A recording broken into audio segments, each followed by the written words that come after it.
Hello friends. Did you know nearly 80% of those who watch my videos aren't subscribed?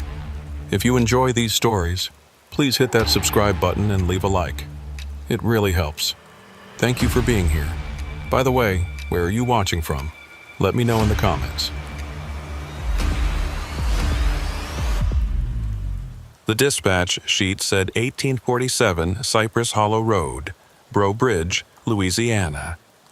I'd been driving trucks for 23 years, and in all that time, I'd never questioned an address. You don't last long in this business if you start second-guessing every delivery slip that crosses your dashboard.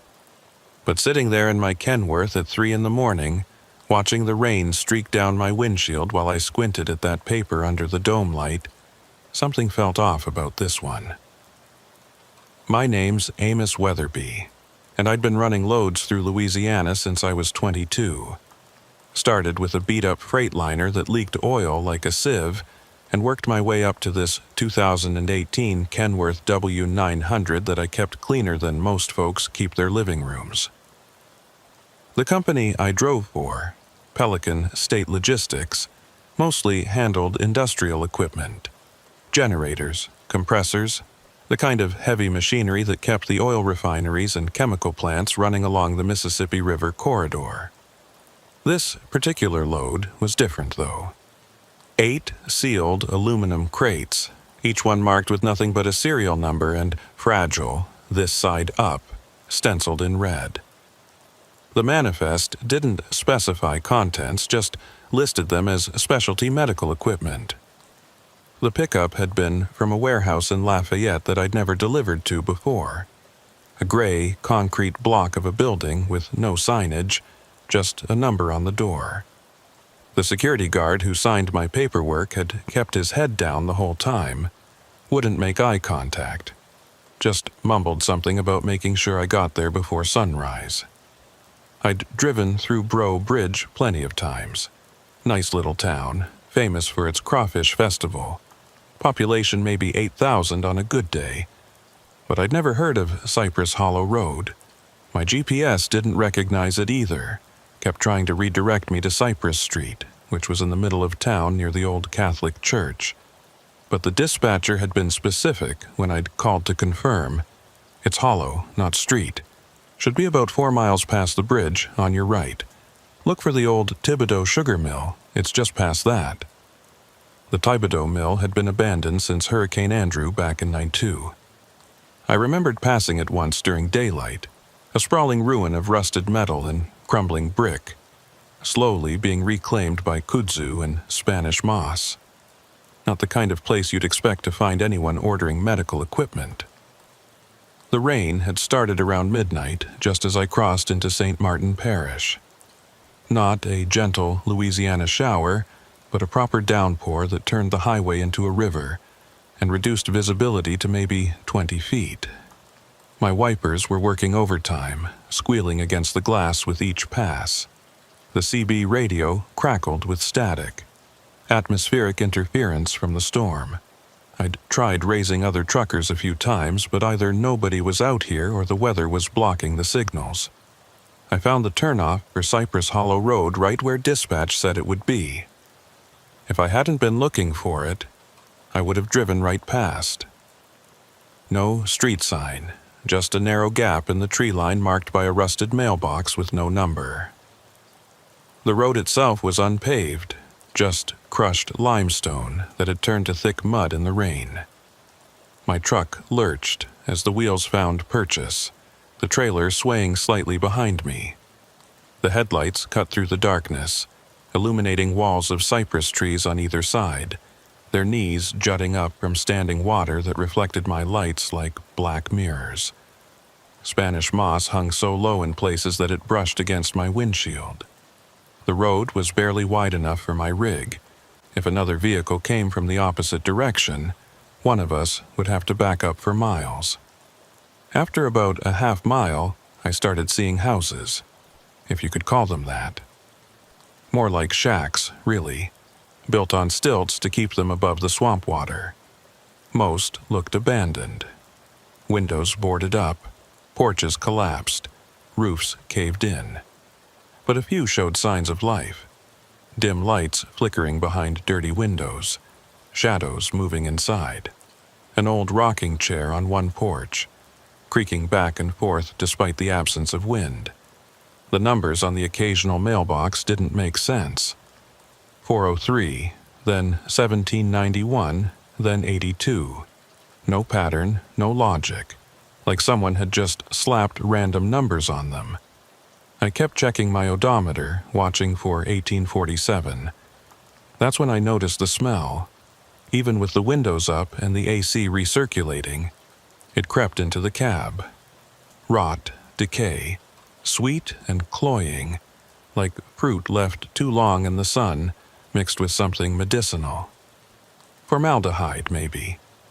It grew stronger the deeper I drove into the hollow. My hands were getting sweaty on the wheel. I'd delivered to some sketchy places before. Abandoned warehouses, construction sites in the middle of nowhere, even a few places that turned out to be fronts for less than legal operations. But this was different. This felt wrong in a way I couldn't articulate. The road curved sharply to the left, and my headlights swept across a larger structure. Not a house. Too big for that. More like an old plantation home that had seen better centuries. 3 stories of rotting wood and broken windows, with a wraparound porch that sagged in the middle like a frown. The number on the mailbox, 1847. I stopped the truck about 50 yards from the house, letting the engine idle while I studied the place. No lights visible inside. No vehicles in what passed for a driveway. Just a muddy patch where the gravel gave way to grass. The front door was slightly ajar. Darkness visible through the gap.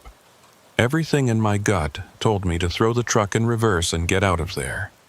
Call dispatch, tell them the address was wrong, that nobody was home, that the road was impassable, anything. But I'd never failed to complete a delivery in 23 years. It was a point of pride. Besides, I needed this job. My ex-wife's lawyer had just hit me with another round of alimony adjustments, and my daughter was starting college in the fall. I reached for my phone to call the customer, let them know I'd arrived. No signal, not even one bar. That wasn't unusual out in the Louisiana backwoods, but it didn't help my nerves any. The rain had lightened to a drizzle. I could wait it out, hope someone would come out of the house when they heard the truck. Or I could do what I always did, take initiative, get the job done, get back on the road. I grabbed my flashlight from the glove box, checked that my knife was still clipped to my belt, and opened the door. The humid air hit me like a wet blanket, thick and oppressive despite the rain. That smell was stronger now, making my eyes water.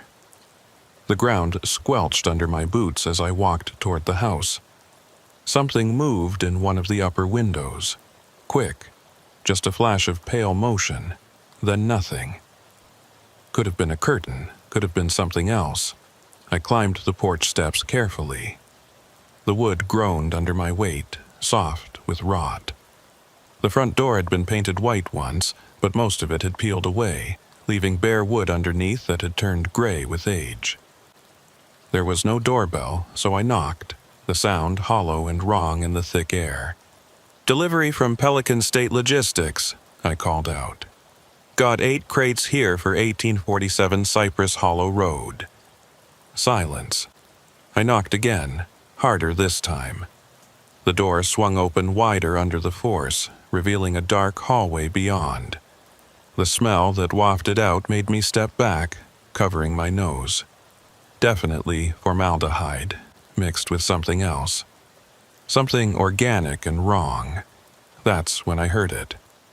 From somewhere deep in the house, a voice. Soft, almost conversational, like someone talking on the phone. I couldn't make out the words, but the tone was calm, pleasant even. "Hello?" I called again. "I've got a delivery here. Need someone to sign for it." The voice stopped, then footsteps, slow, measured, coming down what sounded like stairs. Not rushing, not hesitant, just steady, deliberate steps getting closer. A figure appeared at the end of the hallway, backlit by some unseen light source. Tall, thin, wearing what looked like a white coat. They didn't move into the doorway, just stood there, about 20 feet back in the shadows. "Mr. Weatherby?" The voice was cultured, educated, male but soft. "We've been expecting you." That stopped me cold. I hadn't given my name. It wasn't on any of the paperwork I carried, and I hadn't spoken to anyone since leaving Lafayette. "How do you know my name?" I asked, my hand moving instinctively to my knife. The figure took a step forward, still not enough to see their face clearly. "Oh, we know all about you, Amos. 51 years old, divorced. One daughter, Sarah, studying pre-med at LSU. You live in that little apartment complex off Highway 90 in Broussard. Unit 12B, isn't it?" My blood turned to ice water. I took a step back, the porch board creaking dangerously under my heel. "Who are you?" My voice came out rougher than I intended. "I'm Der Ichabod Grimsby," the figure said, taking another step forward. Now I could see him better. Mid-60s, thin white hair, pale skin that looked like it hadn't seen sunlight in years.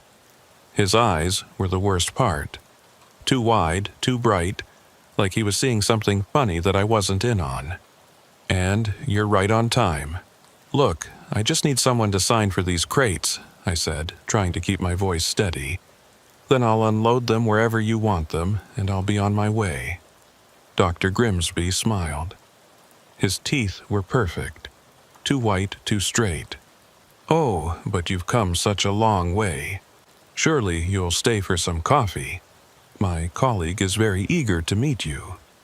"Colleague?" "Mr. Enoch Pitchfork. He handles our procurement. He's the one who arranged for your company specifically. For you specifically, actually." Everything about this was wrong. I needed to get back to my truck, call this in, let someone else deal with whatever was happening here. But Grimsby was blocking the doorway now, still smiling that too wide smile. "I appreciate the offer," I said, taking another step back. "But I've got 3 more deliveries to make tonight. If you could just sign..." "3 more deliveries?" Grimsby tilted his head like a curious bird. "That's interesting. Your dispatcher told us this was your only run tonight. Said you'd have plenty of time for our special requirements." I hadn't spoken to dispatch since leaving Lafayette. How could he know my schedule? Unless... "You spoke to my dispatcher?" "Oh yes, Mr. Randall was very helpful. Gave us all sorts of useful information." Grimsby pulled out a clipboard from inside his coat. My clipboard. The one I'd left on the passenger seat of my locked truck. "Shall we review the manifest together?" I backed up quickly, too quickly. The rotten board under my heel gave way with a wet crack. My foot punched through, ankle deep, and I felt something sharp rake across my calf through my jeans. I yanked my foot free, stumbling backward down the porch steps. Grimsby didn't move to help, just stood there, still smiling, holding my clipboard. "Careful, Mr. Weatherby. We wouldn't want you to hurt yourself. Not before we've had a chance to properly thank you for your delivery." I made it to solid ground, my ankle throbbing. Through the tear in my jeans, I could see blood seeping through. Not much, but enough to worry about. "I'm going back to my truck," I said. "I'm calling this in." "No signal out here," Grimsby said pleasantly. "Haven't you noticed? We value our privacy in Cypress Hollow. Besides, your truck won't start. Mr. Pitchfork took the liberty of disconnecting your battery while you were walking up here. Just a precaution. We've had delivery drivers leave before completing their service, and that's just bad business." I turned toward my truck. Sure enough, I could see a figure near the front of it.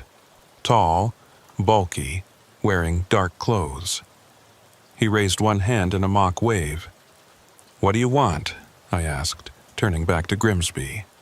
"Just to complete our transaction," he said. "You deliver our equipment, we sign for it. You help us unload it in the specific location we've prepared. Then we discuss your additional services." "Additional services?" "Oh, yes. You see, Mr. Weatherby, we didn't just order equipment. We ordered an operator, someone with your particular qualifications. 23 years on the road, no close family ties. A man who won't be immediately missed if he's delayed for a few days." The rational part of my brain was screaming at me to run. But run where? I was at least 4 miles from the main road, in unfamiliar territory with an injured ankle, in the dark. And there were at least 2 of them, probably more. "You're talking about kidnapping," I said. Grimsby laughed, a sound like wind through dry leaves. Such an ugly word. We prefer to think of it as an extended consultation. You see, those crates in your trailer don't contain medical equipment. Well, not in the traditional sense. They contain something far more valuable. Something that requires a very specific type of person to operate. Someone accustomed to long hours. Someone who can handle isolation.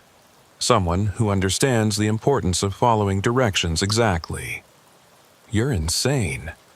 Perhaps, but we're also very well funded, and we've been waiting for the right candidate for a very long time. You should be flattered, really. Out of all the drivers we researched, you were perfect. The figure by my truck, Enoch Pitchfork, presumably, started walking toward us. He moved wrong, like his knees bent backward slightly with each step. In the dim light from my truck's running lights, I could see he was massive, maybe 6'5", with shoulders that strained against a dark canvas jacket.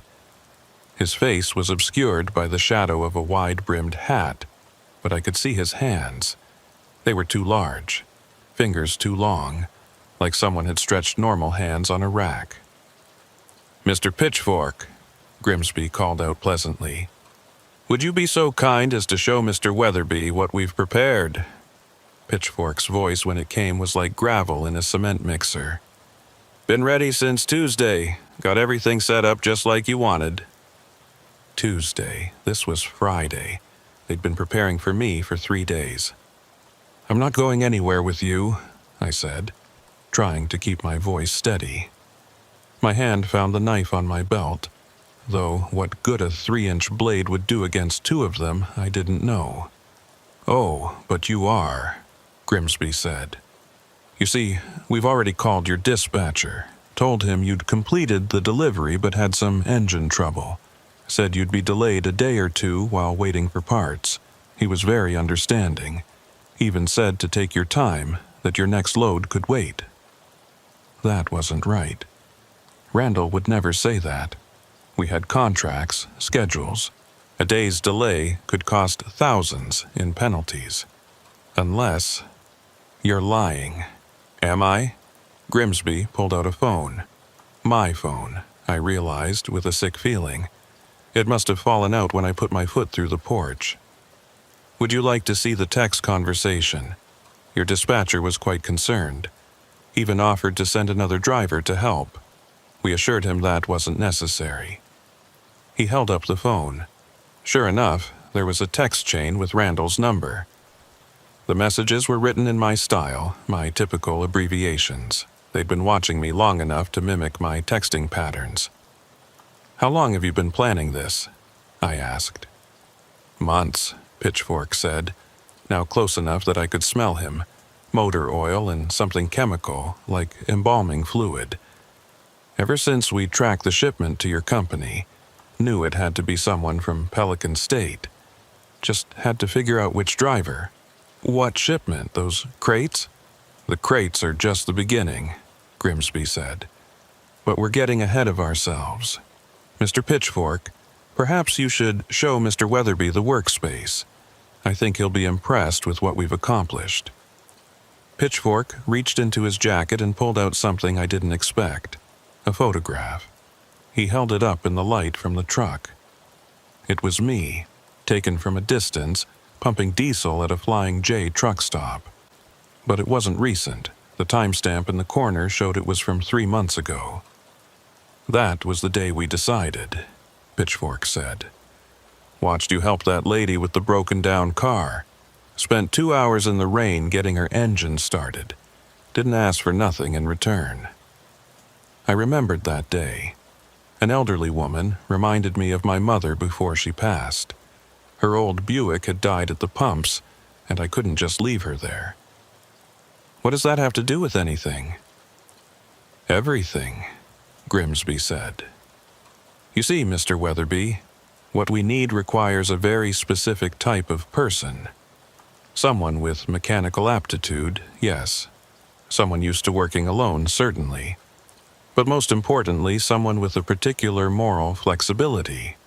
Someone who helps others not for reward, but because it's necessary. That doesn't make any sense, doesn't it? Tell me, when you're driving late at night, alone on those empty highways, do you ever think about how easy it would be to just disappear? To drive off into the darkness and become someone else entirely? The truth was, I had thought about it. More than once. Especially after the divorce when everything fell apart. But I'd never acted on it. I had responsibilities, obligations. Everyone thinks about running away, I said. But not everyone is suited for what comes after, Grimsby said. Mr. Pitchfork, I think it's time. Pitchfork moved faster than a man his size should be able to. I went for my knife, managed to get it halfway out of the sheath before his hand closed around my wrist. His grip was like a vice, bones grinding together. My fingers went numb instantly, the knife falling into the mud. Don't make this harder than it needs to be, he growled. I swung with my left hand, connected with his ribs. It was like punching a tree trunk. He didn't even grunt, just grabbed my other wrist and held both arms out to my sides like I was being crucified. The thing is, Grimsby said, approaching slowly, we've done this before. Not with truck drivers necessarily, but with other specialists. Most of them didn't work out. Too much resistance. Too many questions. But you, Mr. Weatherby, you're different. We can tell. He reached into his coat and pulled out a syringe filled with something clear. This won't knock you out, he said conversationally, like we were discussing the weather. That would be counterproductive. We need you awake, aware. This just makes you more cooperative. Loosens the barriers between what you think you should do and what you need to do. I tried to pull away, but Pitchfork's grip was unbreakable. The needle went into my neck, a sharp sting followed by a spreading warmth. Not unpleasant, exactly, like sinking into a hot bath after a long day. There we go, Grimsby said. Now, let's go see what we've prepared for you. The world took on a strange quality, like I was watching everything through frosted glass. My legs still worked, but they felt distant, disconnected.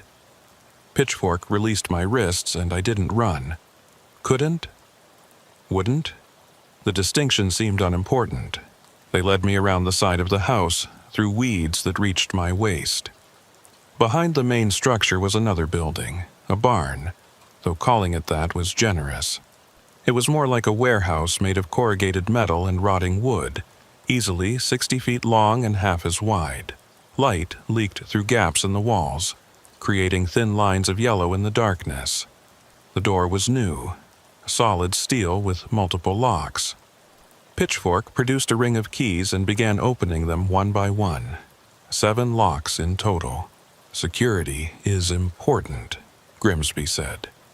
We've had incidents, previous subjects who didn't appreciate the opportunity we were offering. Inside, the barn had been transformed. The dirt floor had been covered with clean concrete. Industrial lights hung from the rafters, bathing everything in harsh white fluorescence. Along one wall were the 8 crates from my truck, but I didn't remember unloading them. How were they here? Confused? Grimsby asked. You've been more cooperative than you realize. You helped us move them about 10 minutes ago. The medication can affect short-term memory formation. 10 minutes? That couldn't be right. We'd just been at the front of the house, but looking at my clothes, I could see fresh mud on my jacket. Scratches on my hands I didn't remember getting. The center of the barn was dominated by something covered with a black tarp. It was huge, maybe 15 feet tall and twice as long. The shape underneath was irregular, mechanical, with angles that didn't quite make sense. Before we show you, Grimsby said, I need you to understand something. What you're about to see doesn't exist. Not officially. The company that made it went bankrupt in 1987. All their assets were supposedly destroyed, but certain interested parties preserved some of their more ambitious projects. Pitchfork grabbed the edge of the tarp and pulled. It fell away like water, revealing the thing underneath. It was a machine, but calling it that was like calling a tiger a cat. Technically true, but missing the essential wrongness of it. The base was tracked, like construction equipment, but the tracks were segmented in ways that let them flex and grip independently. The main body was a mass of hydraulic arms, each ending in different tools, cutting implements, gripping claws, things that looked medical but sized for something much larger than human surgery. But the worst part was the cab. It wasn't designed for protection or visibility. It was designed for integration. The seat was more like a medical chair, with restraints for arms, legs, torso, head. Tubes and wires hung from various ports meant to connect to something. Someone. Beautiful, isn't it? Grimsby said. The excavator-class biological interface unit. There were only 3 ever made. This is the last one. What does it do? My voice sounded distant, like someone else was speaking. It mines, Pitchfork said simply. But not minerals, not oil, something much more valuable. We discovered a deposit, Grimsby continued, walking around the machine, running his hand along its metal flanks. About 3 miles from here, deep in the swamp. At first, we thought it was just another salt dome, but the readings were all wrong. The material, it's organic, but ancient, Precambrian, maybe older, and it's alive, in a sense. That's impossible. Is it? You've driven through these swamps at night. You've seen things that shouldn't exist. Lights where there are no roads. Sounds that no animal makes. You know there are places in Louisiana where the regular rules don't apply. He was right. Every trucker who ran routes through the deep bayou had stories. Things we didn't talk about except in whispers at truck stops, and only when we'd had too much coffee and too little sleep. The machine, Grimsby continued, requires a specific type of operator. The biological interface, those tubes and wires, they connect directly to the nervous system. Most people can't handle it. The feedback is too intense. They go mad within minutes. But someone used to long hours of focus, someone who can dissociate from physical discomfort, someone who understands that sometimes you have to push through the pain to get the job done. A trucker, I finished. Specifically, a long-haul trucker with your particular psychological profile, Grimsby said. We've been through your medical records, your VA files from your time in the service, your therapy sessions after the divorce. You have an unusually high tolerance for isolation and discomfort, combined with an almost pathological need to complete assigned tasks. You hacked my medical records? Hacked is such an ugly word. We prefer accessed. And what we found was fascinating. Did you know you have a rare genetic marker? Less than 3% of the population has it. It affects how your brain processes certain neurotransmitters. Makes you resistant to particular types of psychological stress. Pitchfork had moved to one of the crates, was prying it open with a crowbar. Inside were components, mechanical parts that looked like they belonged to the machine, but also organic elements preserved in glass containers. Things that might have been organs, if organs were made of black metal and pulsing meat. The integration process takes approximately 6 hours, Grimsby was saying, but his voice seemed to come from very far away. The drug in my system made everything feel like it was happening to someone else, like I was watching a movie about a trucker named Amos Weatherby who'd made a very bad delivery decision. 6 hours of what? I heard myself ask. Calibration. The machine needs to map your nervous system, understand your responses, learn your limitations. It's quite fascinating, really. The original designers based it on certain deep-sea creatures that form symbiotic relationships with other organisms. Pitchfork had finished opening the first crate and moved to the second. This one contained what looked like a chair. No, a medical chair, with straps and sensors and things I didn't want to identify. We'll start with basic neural mapping, Grimsby continued, walking over to a bank of monitors I hadn't noticed before. They were old, CRT screens that belonged in a museum, but they hummed with life. Then we'll introduce the primary connections. The machine will resist at first. It always does with new operators, but eventually it accepts, or you break, one or the other. How many have broken? I asked. Grimsby and Pitchfork exchanged glances. Most, Pitchfork said simply. But they weren't right, not like you. Through the fog of the drug, a spark of my old self flared up. You don't know anything about me. Don't we? Grimsby pulled out a folder thick with papers. Amos Matthew Weatherby.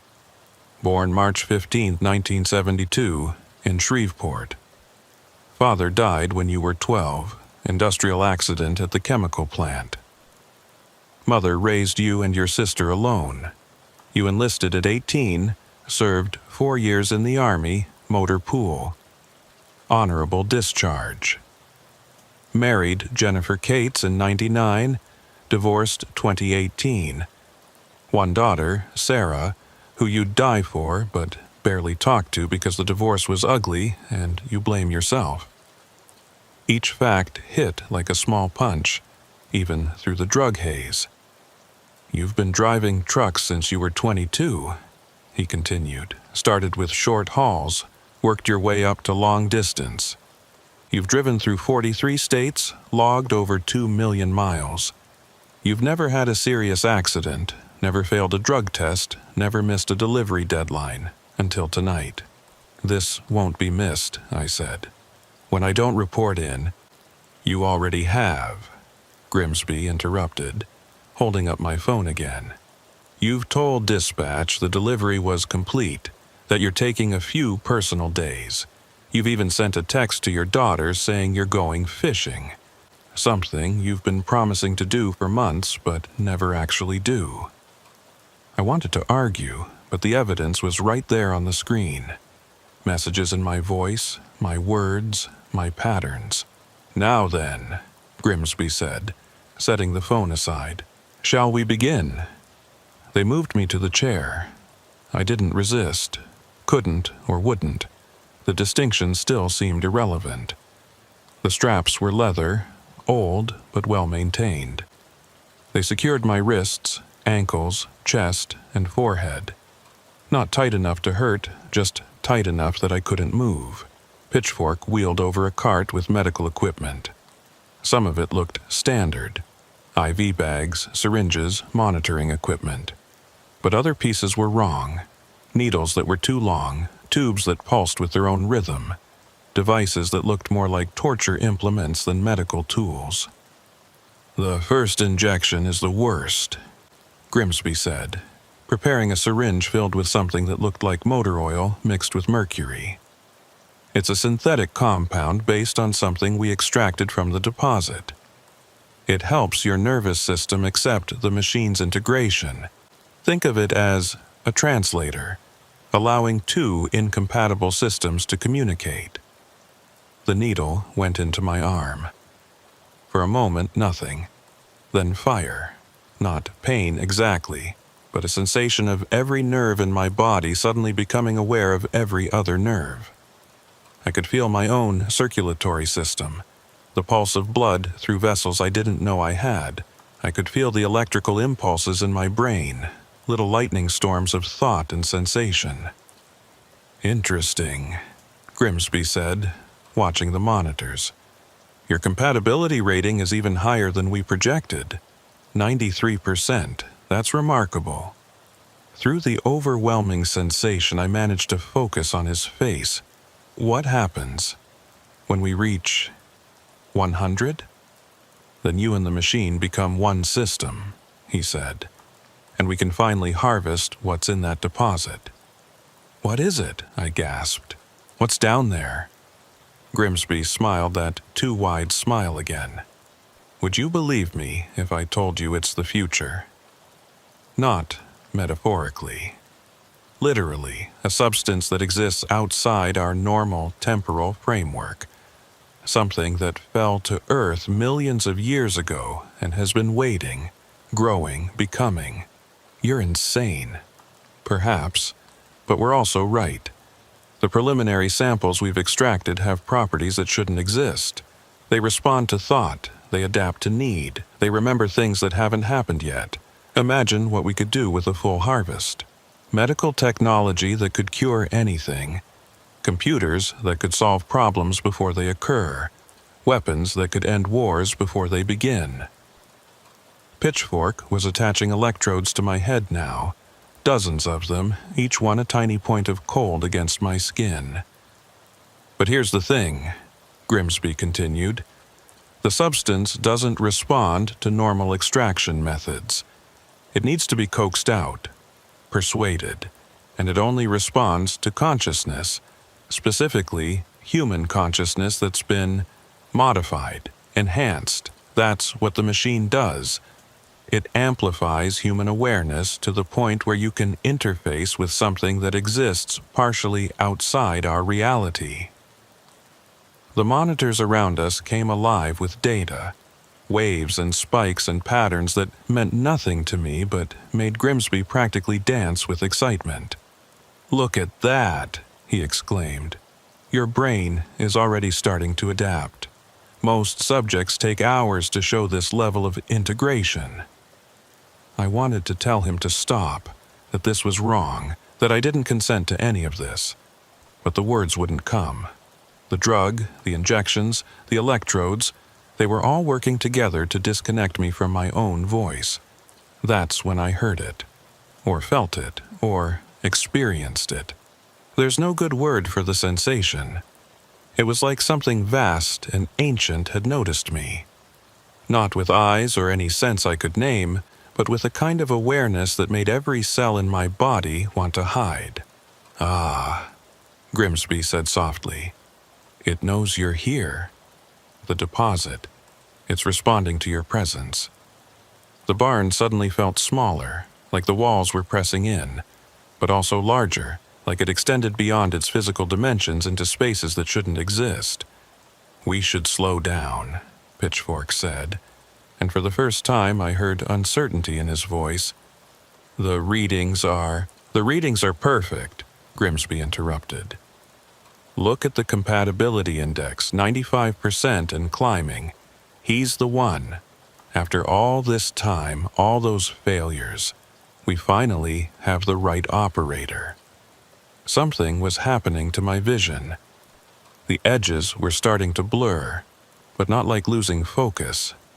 More like gaining too much focus, seeing things that were always there but hidden. The air had texture now, patterns and currents that moved with purpose. The concrete floor wasn't solid. It was a collection of particles held together by shared agreement, and beneath it, far beneath, something massive and patient and hungry. "Can you feel it?" Grimsby asked, leaning close. His breath smelled like formaldehyde and coffee. The deposit. It's been waiting so long for someone who could hear it properly. I could feel it. It was like standing at the edge of an ocean made of thoughts and possibilities. Waves of potential futures crashed against the shores of now, each one bringing fragments of what could be. I saw myself in dozens of variations, completing this task, failing, dying, becoming something else entirely, all equally real, all equally possible, until the moment of choosing collapsed them into a single truth. "The machine is ready," Pitchfork announced. He'd been working on it while Grimsby monitored me, attaching the components from the crates, running diagnostics, preparing it for me. They moved my chair.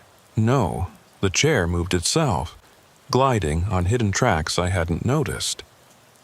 It lined up with the cab of the machine, and I could see the integration points clearly now, needles and tubes and connectors that would merge my nervous system with its mechanical one. "This next part requires your cooperation," Grimsby said. "The machine can't take you. You have to give yourself to it. It's a safety feature the original designers built in. Prevents unwilling integration." "Then I won't," I managed to say through numb lips. "Won't you?" Grimsby moved one of the monitors where I could see it. On the screen was a video feed, my apartment complex in Broussard.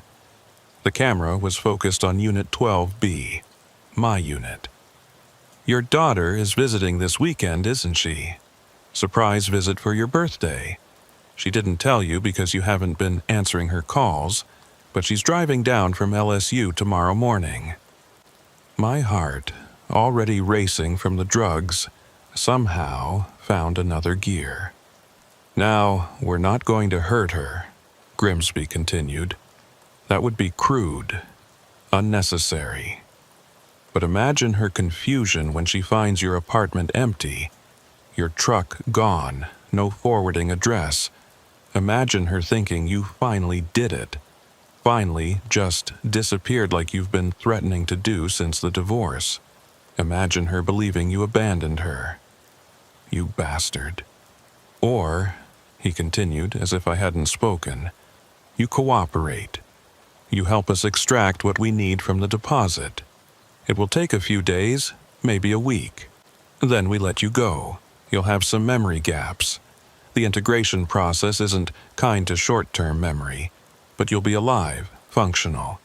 You can tell your daughter you were sick, had a reaction to something, lost a few days. She'll be concerned, but relieved. Much better than the alternative." I looked at the machine. Its cab was open, waiting. The integration chair aligned perfectly with my current position. All it would take was accepting it, letting it in, becoming part of it. "What happens to the others?" I asked. "The drivers who didn't work out?" Grimsby and Pitchfork exchanged another glance. "They're still here," Pitchfork said quietly, in a manner of speaking. "What does that mean?" "The machine keeps impressions," Grimsby explained. "Neural patterns, fragments of consciousness. Every operator leaves something behind, and the machine remembers. It learns from each failure. That's why the compatibility requirements are so specific now. The machine has developed preferences." "It's haunted," I said. "You're telling me the machine is haunted." "Such a primitive term," Grimsby scoffed. "It's simply retained data from previous operators. Think of it as experiential learning. Each failed integration teaches it more about what it needs." The chair began moving again, closer to the machine. I could hear it now, not with my ears, but with something deeper. A humming that resonated in my bones, in the spaces between my thoughts. It was old, this machine, older than its manufacture date. Like it had absorbed years from somewhere else, some when else. "The deposit told us how to fix it," Grimsby said, his voice taking on a reverent tone. "In dreams at first. Then more directly, it wants to be harvested, you see, wants to be used, but only by the right hands, the right mind. It's been waiting so long. The drugs were wearing off slightly, or maybe my body was adapting. Either way, I was starting to feel more like myself, and myself was terrified. "Please," I said, "you don't understand what you're doing. Don't we?" Grimsby moved closer, checking the connections one more time. "Mr. Weatherby, we understand perfectly. We're opening a door. What comes through depends entirely on the operator. That's why we chose you. 23 years of staying awake when you should sleep, of pushing through when you should stop, of delivering no matter what. You have the will to control what comes through that door. And if I don't?" He smiled that terrible smile one more time. "Then we'll find another driver, and another, and another, until one of them does. But I have faith in you, Amos. You're special." The machine's cab was so close now I could feel heat radiating from it. Not mechanical heat, something else. Like fever dreams and bad decisions and roads that don't appear on any map. "Begin the integration," Grimsby commanded. Pitchfork activated something on his control panel, and the chair lurched forward the final few inches. The integration ports aligned with points on my body I didn't know existed. Not just the obvious places like spine and skull, but smaller connections at wrists, behind my knees, along my ribs. Each one was a tiny violation, a breaking of the boundary between self and not self. The first connection was like drowning in reverse. Instead of water filling my lungs, something else filled my nerves. Awareness that wasn't mine. Memories of operations I'd never performed. The ghost taste of other drivers who'd sat in this chair before me. I could feel their terror, their resistance, their eventual breaking. Some had lasted minutes, others hours. One had made it 3 days before his mind simply stopped. "Compatibility at 97%, Pitchfork announced. "Neural mapping is accelerated. He's taking to it faster than anyone." I wanted to scream, but my vocal cords weren't entirely mine anymore. The machine was exploring me from the inside, learning my responses, my limits. It was curious in a way that machines shouldn't be, poking at memories, examining fears, cataloging every moment of weakness I'd ever experienced. And through it all, I could feel the deposit. Miles below, through rock and water and time, something vast and impossible was stirring. It knew I was here. It had been waiting. "Can you hear it?" Grimsby asked, leaning close to one of the monitors. "The deposit is responding. Look at these readings." I could more than hear it. I was beginning to understand it. The substance wasn't from here, not just geographically, but dimensionally. It was runoff from somewhere else, somewhere the rules were different. It had been seeping into our reality for millions of years, slowly accumulating, waiting for the right conditions to be activated. The machine shuddered, and suddenly I could see through its sensors. Not just visual spectrum, but electromagnetic, thermal, something that might have been temporal. The barn wasn't just a barn anymore. I could see its history. Construction in 1963, decades of use storing farming equipment, the slow decay, then Grimsby and Pitchfork's arrival 18 months ago. I could see possible futures too. The barn burning, the barn collapsing, the barn becoming something else entirely. "Begin movement protocol," Grimsby ordered. My arms moved. No. The machine's arms moved, but I felt them as mine. Hydraulic fluid was my blood. Metal joints were my bones. I reached out with a claw that could crush a car and picked up a pen from the table with perfect delicacy.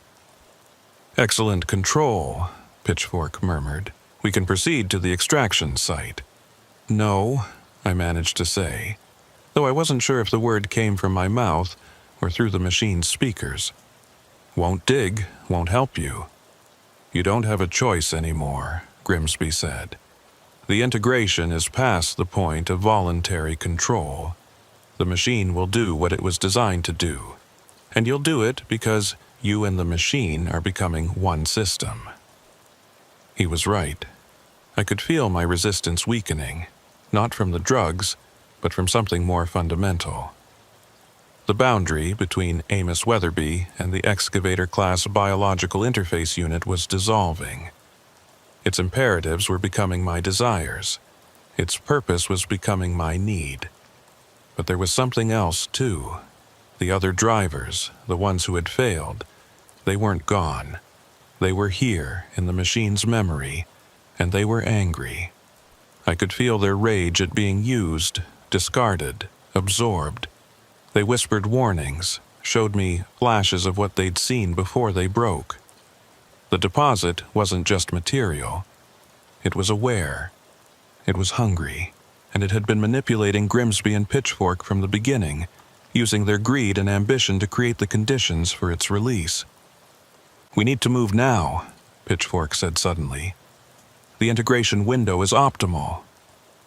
The machine began to move. Not walked. Machines don't walk. But it locomoted, tracks gripping the concrete as it headed for the barn door. I was inside it and outside it simultaneously, feeling every rotation of every gear, while also watching from a distance as my body remained in the chair, connected by countless cables and tubes that stretched like umbilical cords. The door exploded outward as the machine pushed through. Outside, the swamp was different through the machine's sensors. I could see the life in it. Not just plants and animals, but something else. The deposit's influence had been seeping up for years, decades, changing things in subtle ways. The cypress trees were too symmetrical. The water moved in patterns that followed no current. And there were things in the water that shouldn't exist, fragments of other possibilities that had leaked through. "The extraction site is 3.2 miles northeast." Grimsby's voice came through speakers inside the cab. "Follow the preset route." But I wasn't following anything anymore. The machine and I were one thing now, and that thing had its own ideas. I could feel the deposit calling, yes, but I could also feel what it really was. Not treasure, not technology. A wound. A place where something had torn through from elsewhere and the tear had never properly healed. "What are you doing?" Grimsby's voice had lost its calm. "That's not the route." I was moving toward the house instead, the old plantation home where this had all started. Because now I could see what my integrated senses revealed. There were people inside. Lots of them. In the basement that shouldn't exist, through floors that looked solid but weren't. "Stop him!" Grimsby screamed. Pitchfork was at his control station, trying to override the machine's systems. But the machine had learned from all its previous operators. It knew how to resist external control now. It had been broken and rebuilt so many times that it had developed its own kind of consciousness, primitive but real, and it was angry too. I tore through the wall of the house like paper. Inside, the smell that had bothered me earlier was overwhelming even through the machine's filtered sensors. Because the basement wasn't just a basement. It was a laboratory, a storage facility, a charnel house. The failed operators weren't gone. They were here, preserved in tanks of that same black fluid I'd seen in the crates. Still alive in some horrible way, their nervous systems kept functional because the machine needed their patterns, their memories, their essence. 13 tanks, 13 drivers who had come before me. Their eyes were open, aware, tracking the machine's movement. Some had been here for years. "You're ruining everything." Grimsby had appeared in the doorway, holding something that looked like a remote control. Years of work. Do you have any idea what we've sacrificed? You sacrifice them, I said through the machine's speakers. My real mouth couldn't form words anymore. Too many tubes. You fed them to this thing. They were necessary. The deposit requires specific neural patterns to activate. Each failure taught us more about what was needed. You're the culmination of all that learning. He pressed a button on his remote. Pain exploded through every nerve, the machines and mine together. Override protocols, hidden deep in the programming. The machine began moving against my will, turning back toward the door. But the other drivers, the ones in the tanks, they were connected too. Residually, through the machine's memory. And they didn't want the deposit opened. They'd seen what was on the other side. Together, 13 ghost minds and one living one, we fought the override. The machine shuddered, caught between commands. Servos whined, hydraulics leaked, something deep in its core began to overheat. "Full override," Grimsby screamed. "Maximum compliance." The pain doubled, tripled. I could feel my nervous system burning out, synapses firing randomly. This was how the others had broken. Too much input, too much control, too much violation of the boundaries of self. But I'd driven through worse. 23 years of fighting sleep on empty highways, of pushing through exhaustion and hallucinations and the hypnotic sameness of white lines passing under wheels. I'd learned to compartmentalize, to put the pain in a box and keep driving. The machine responded to that. It recognized the pattern, persistence despite suffering.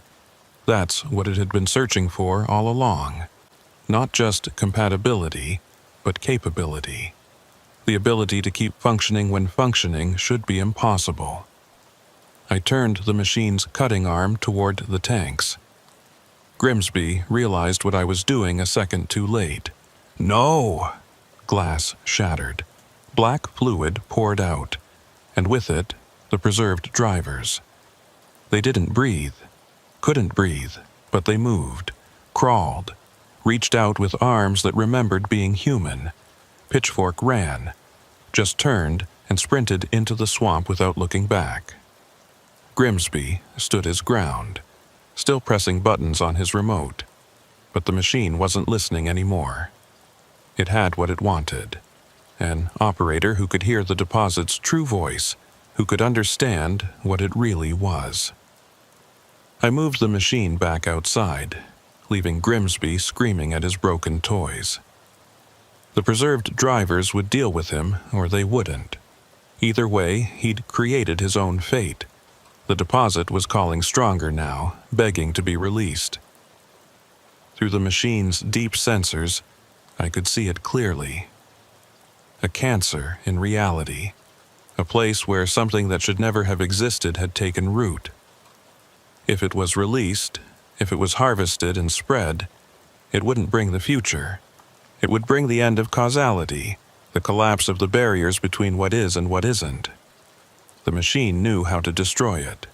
That knowledge had been built into its deepest programming, hidden beneath layers of exploitation. The original designers had known what they were dealing with.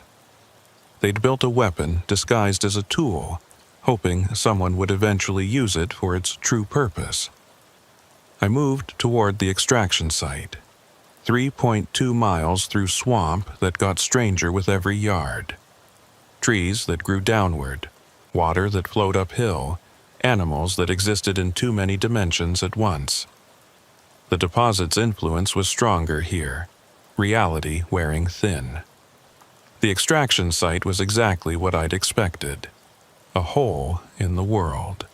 Not just the ground, but in existence itself. It went down forever and nowhere simultaneously. The deposit wasn't at the bottom because there was no bottom. It was the hole itself, the absence that defined everything around it. The machine's self-destruct system was elegant in its simplicity. Not an explosion, but an implosion. It would collapse in on itself, creating a brief point of absolute density that would seal the hole, cauterize the wound in reality. But it needed an operator to initialize it, a consciousness to guide the collapse to ensure it sealed properly. The operator wouldn't survive. Couldn't survive. They would be compressed along with everything else, becoming part of the seal. I thought about Sarah, my daughter, who I barely talked to anymore. She'd be at my apartment tomorrow, finding it empty. She'd think I'd abandoned her. But that was better than what would happen if the deposit was released. I began the initialization sequence. The machine's consciousness, such as it was, didn't resist. It was tired of being used, tired of being forced to break people. This was a good death, a purposeful one. "Stop!" Grimsby's voice came through the radio. He'd made it to his equipment somehow, was trying one last override. "You don't understand. The deposit is the future. It's evolution. It's humanity's next step. It's not from here," I said through the speakers. "It's not for us. It's something that failed somewhere else, trying to take root here, and I'm not letting it." The sequence engaged. The machine began to fold in on itself, reality bending around it. I felt every part of it crushing down, and every part of me crushing with it. The pain was beyond description, but also beyond relevance. Pain was just another road to drive through. The whole fought back, trying to expand, to consume. But the machine's implosion was stronger, more focused. We collapsed together. Machine, operator, and wound in the world, becoming a single point of ending that was also a new beginning. The last thing I saw through the machine's dying sensors was the swamp returning to normal. Water flowing the right direction, trees growing upward, reality reasserting its rules. And then nothing. They found my truck 3 days later, parked on a side road near the Thibodeau mill. No sign of struggle, no sign of me. Just an abandoned rig with a delivery manifest for an address that didn't exist. Sarah got a letter a week after that. I'd written it months ago, left it with a lawyer with instructions to send it if I ever disappeared. It told her I loved her, that I was proud of her, that sometimes people have to make choices that don't make sense from the outside. It told her not to look for me, that I'd gone somewhere necessary. She probably thinks I'm dead. She's not entirely wrong. The thing is, the seal isn't perfect. Can't be. The hole is too deep, the wound too old. It needs maintenance, someone to watch it, to reinforce it when it weakens. That's what I am now. Not Amos Weatherby anymore, not really. Part of the seal, part of the machine's ghost, part of the 13 drivers who came before. We're the scar tissue over the wound, the thing that keeps it closed. Sometimes, truckers pass by on the old road near the mill. They report strange things, lights that don't belong, sounds that don't make sense, the feeling of being watched. Some say they've seen a figure by the road, tall and thin and wrong, waving them away. That's me, or what's left of me, warning them off, keeping them from getting too close to where the hole used to be. It's not a bad existence, really. Still driving in a way, still delivering. Just delivering safety instead of cargo, keeping the roads clear of things that shouldn't be there. Grimsby and Pitchfork were never found. The house was empty when the police finally investigated.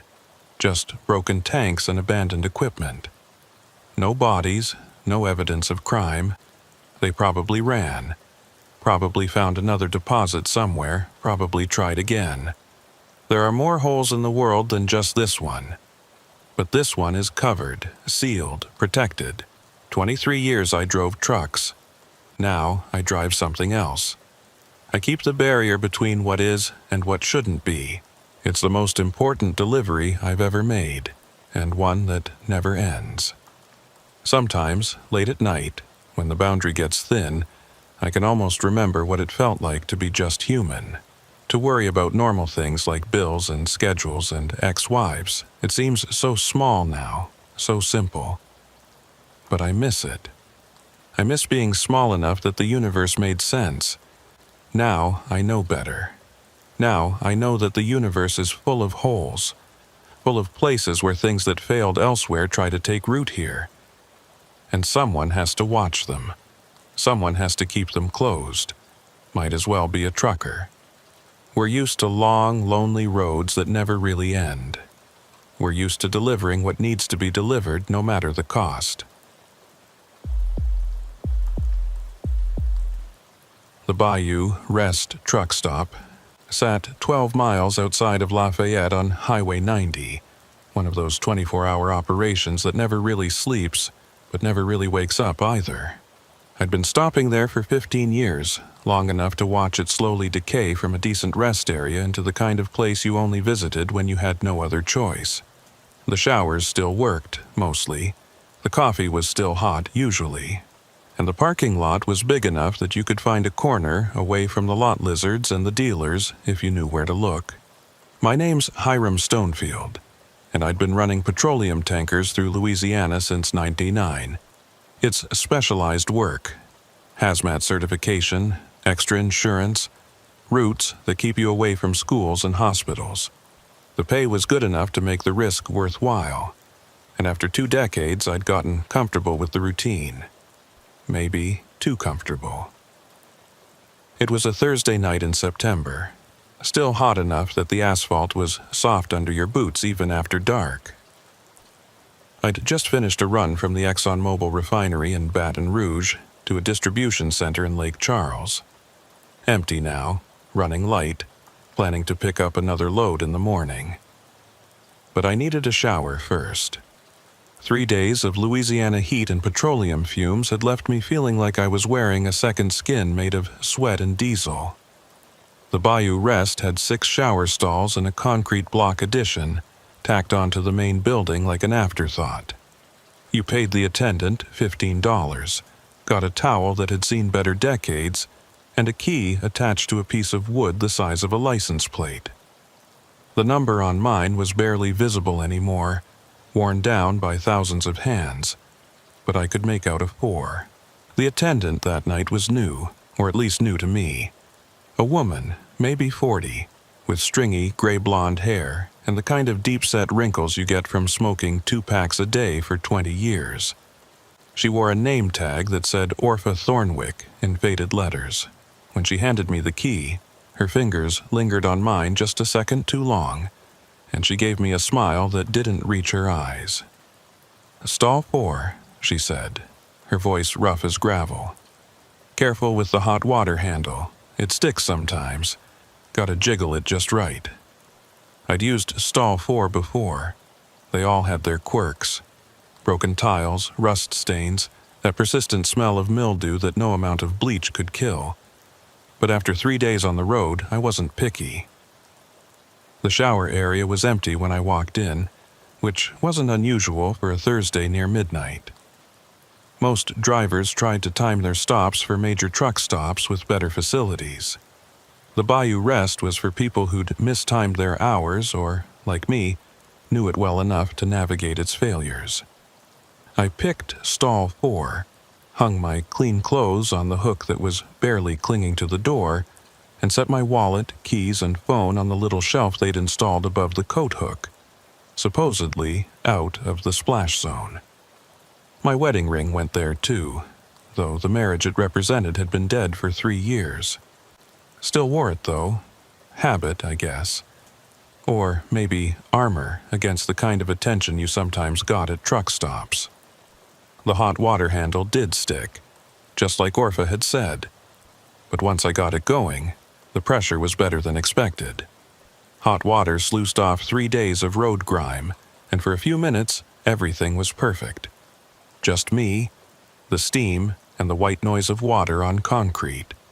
That's probably why I didn't hear the door open. The first sign something was wrong was a shadow moving past the gap under the stall door. Quick, purposeful. Not the shuffling gait of another tired trucker, but someone moving with intent. "Occupied," I called out, though it should have been obvious from the running water. No response. But the shadow stopped right outside my stall, I turned off the water, suddenly very aware that I was naked, wet, and had no weapon closer than my pocket knife, which was in my jeans hanging on the hook. "Someone there?" I asked. Still nothing, but I could hear breathing now, slow, deliberate, like someone trying to be quiet but not quite managing it. I reached for my towel, eyes fixed on the door. The lock was a simple slide bolt, rusty but functional. At least it had been when I'd closed it. That's when I noticed my phone was gone. The shelf above the coat hook was empty except for my ring. Wallet gone, keys gone, phone gone. But the ring, worthless to anyone but me, was still there, placed dead center on the shelf like a message. "Hey!" I shouted, yanking the towel around my waist. "Hey, you took my stuff!" The shadow moved away from the door, fast. I heard footsteps, running now, not trying to be quiet anymore. I fumbled with the lock, hands still slippery with soap. It stuck, wouldn't budge. I slammed my shoulder against it once, twice. The third time, the whole mechanism tore free from the rotted wood, and the door burst open. The shower area was empty. The main door was just swinging closed. I ran after them, barefoot, wearing nothing but a towel, water still streaming from my hair. I burst through the door into the truck stop's main building. A few late-night customers turned to stare. A trucker in a towel wasn't the weirdest thing they'd seen at the Bayou rest, but it was still worth a look. "Someone stole my wallet!" I shouted. "My keys! Did anyone see someone run through here?" Blank stares. A few shrugs. One old-timer pointed toward the front entrance. "Skinny fellow went out that way," he said. "Moving quick." I ran outside. The parking lot was vast, poorly lit, full of shadows between the rigs. Whoever had taken my stuff could be anywhere. They could be in any of the 50-plus trucks parked there, or in a car, or on foot heading into the scraggly woods that pressed against the back of the lot. And I was standing there in a towel, dripping wet, with no phone to call the police, no keys to check if my truck was secure, no wallet with my cards and CDL and everything else that proved I was who I said I was. I went back inside, ignoring the stares, and approached the counter where Orpha was reading a magazine like nothing had happened. "Someone stole my stuff from the shower," she said. "I need to use your phone to call the police." She looked up slowly, that same smile that didn't reach her eyes. "Phone, phones for employees only. This is an emergency. Someone just robbed me." "You got any proof?" she asked. "Can't just be calling the police every time someone says they got robbed. Bad for business. You saw me go in there with my clothes. Now I'm standing here in a towel. What more proof do you need?" She shrugged. "Maybe you left your stuff in your truck. Happens sometimes. Drivers get confused." I wanted to grab her, shake her, make her understand. But I was already a half-naked man causing a scene. Adding assault to the situation wouldn't help. "Look," I said, forcing myself to stay calm. "My keys are gone. I can't even get into my truck to get my spare phone. Can you at least call my company, let them know what happened?" "What company's that?" "Pelican Petroleum Transport. The number's—" "Don't know it," she said, turning back to her magazine. "Sorry." One of the other customers, a younger guy in a Peterbilt cap, took pity on me. "Here," he said, offering his phone. "Call whoever you need." I called my dispatcher first, got voicemail. It was after midnight, after all. Left a message explaining the situation. Then I tried to call the police, but the guy who'd lent me the phone got nervous. "Look, man, I don't want to get involved with cops," he said, taking his phone back. "No offense, but I got my own issues." He walked away quickly, leaving me standing there. That's when I heard it. My truck starting up. The sound of a diesel engine is like a fingerprint when you've driven it long enough. Every engine has its own rhythm, its own particular collection of rattles and hums. That was definitely my Freightliner Cascadia, and someone had just turned the key. I ran outside again, towel flapping, feet slapping on the warm asphalt. My truck was parked in the back row, and I could see the lights were on. Someone was in my cab. I sprinted toward it, shouting, but the truck was already moving. Slowly at first, then picking up speed. Whoever was driving didn't know the quirks. I could hear them grinding the gears, over-revving, but they were figuring it out. The truck pulled out of the lot and onto the highway, leaving me standing there in nothing but a towel, watching my entire livelihood disappear into the Louisiana night. I turned back toward the truck stop. Orpha was standing in the doorway, watching. Still had that smile. "Told you should have been more careful," she said. "Lots of bad people around here at night." That's when I knew she was in on it. The way she'd touched my hand when giving me the key. She'd been checking for a ring, for a tan line, for any sign that someone might come looking for me quickly if I disappeared. "You set me up," I said. She shrugged. "Can't prove nothing. You're just some trucker who lost his keys. Happens all the time." I spent the next hour trying to get help. Most of the truckers were sympathetic, but unwilling to get involved. A few offered me clothes. I ended up with an ill-fitting t-shirt and a pair of sweatpants that were way too short. One guy let me use his phone again to call the police, but when they finally showed up, they treated it like a routine theft. "You got insurance?" the cop asked, not even getting out of his cruiser. "Yeah, but then file a claim. Without proof of who took it, not much we can do. Could have been anyone." The shower attendant, Orpha Thornwick, she was in on it. The cop laughed. "Orpha? She's been working here for years, never had a complaint. You sure you didn't just misplace your keys?" They left without even taking a formal report. I was stranded. No money, no ID, no vehicle, no phone. Just standing in a truck stop parking lot in borrowed clothes that didn't fit. Watching other truckers pull in and out, living their normal lives while mine had just imploded. That's when I saw him. He was standing by the tree line at the back of the lot, barely visible in the shadows. Tall, thin, wearing dark clothes. He raised one hand, not a wave, more like a signal. Then he held up something that caught the light. My keys. He wanted me to follow him.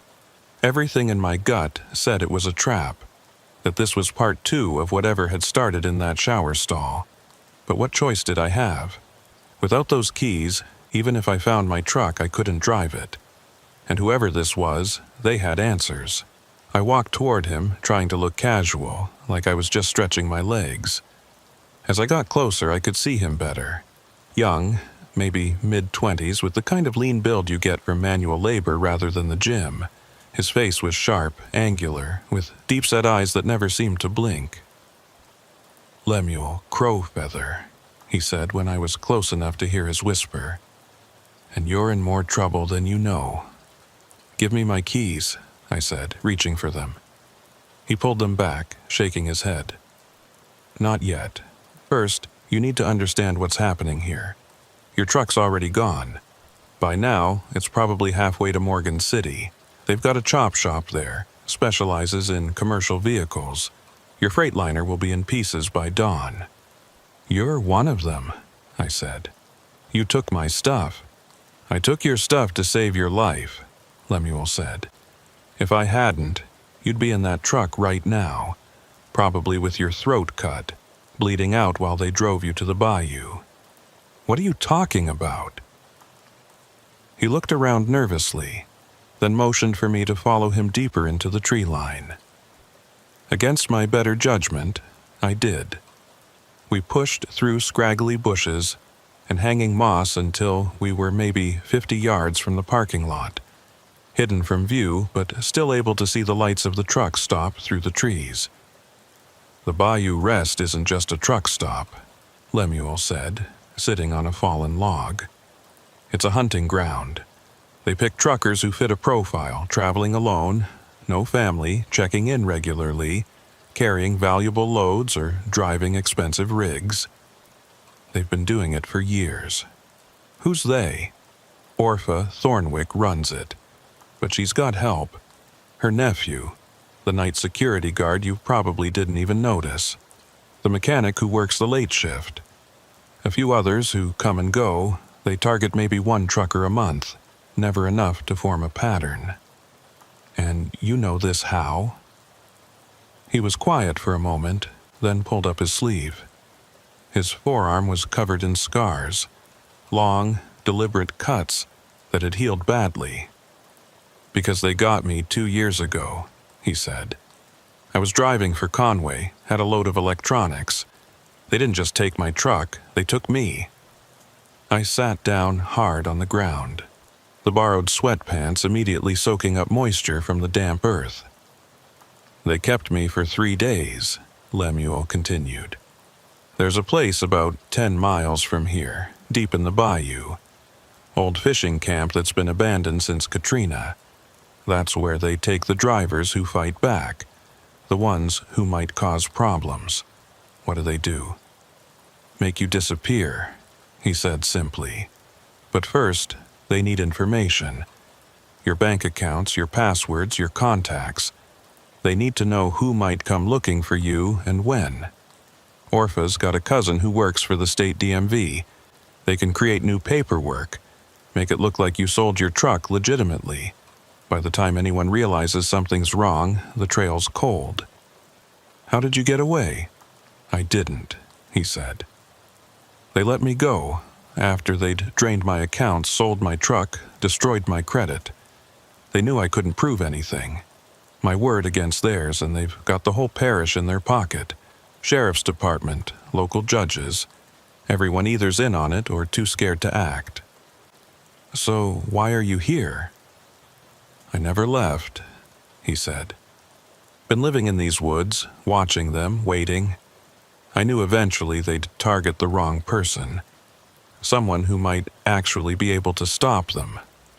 I laughed bitterly. And you think that's me? I'm standing here in borrowed clothes with no phone, no money, no truck. I'm nobody.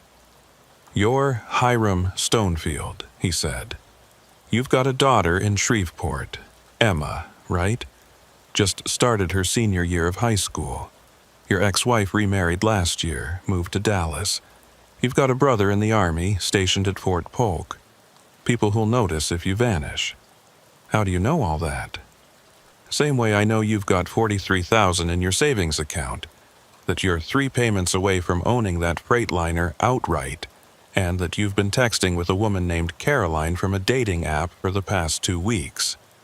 My blood went cold. You went through my phone. I had to know if you were worth saving, he said. Most of the truckers they target are ghosts. No real connections. No one to miss them. But you've got ties. You've got people who'll raise hell if you disappear. So what? You're going to help me out of the goodness of your heart? No, he said. I'm going to help you because I want them stopped. And you're going to help me because if you don't, by tomorrow morning, you won't exist anymore. At least not as Hiram Stonefield. He stood up, brushing dirt off his pants. Your truck's gone. Can't get that back tonight. But your phone and wallet are hidden in the truck stop. I can show you where, but first, we need to deal with Orpha. Deal with her how? She's got records, Lemuel said. Keeps them in a lockbox under the counter.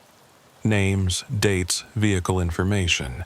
Everything they've taken over the years. We get that, we've got proof. Why haven't you gotten it before? Because I can't go in there, he said. She knows my face. They all do. But you're fresh.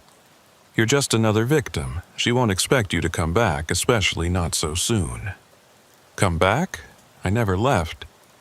I've been standing in that parking lot for the past hour.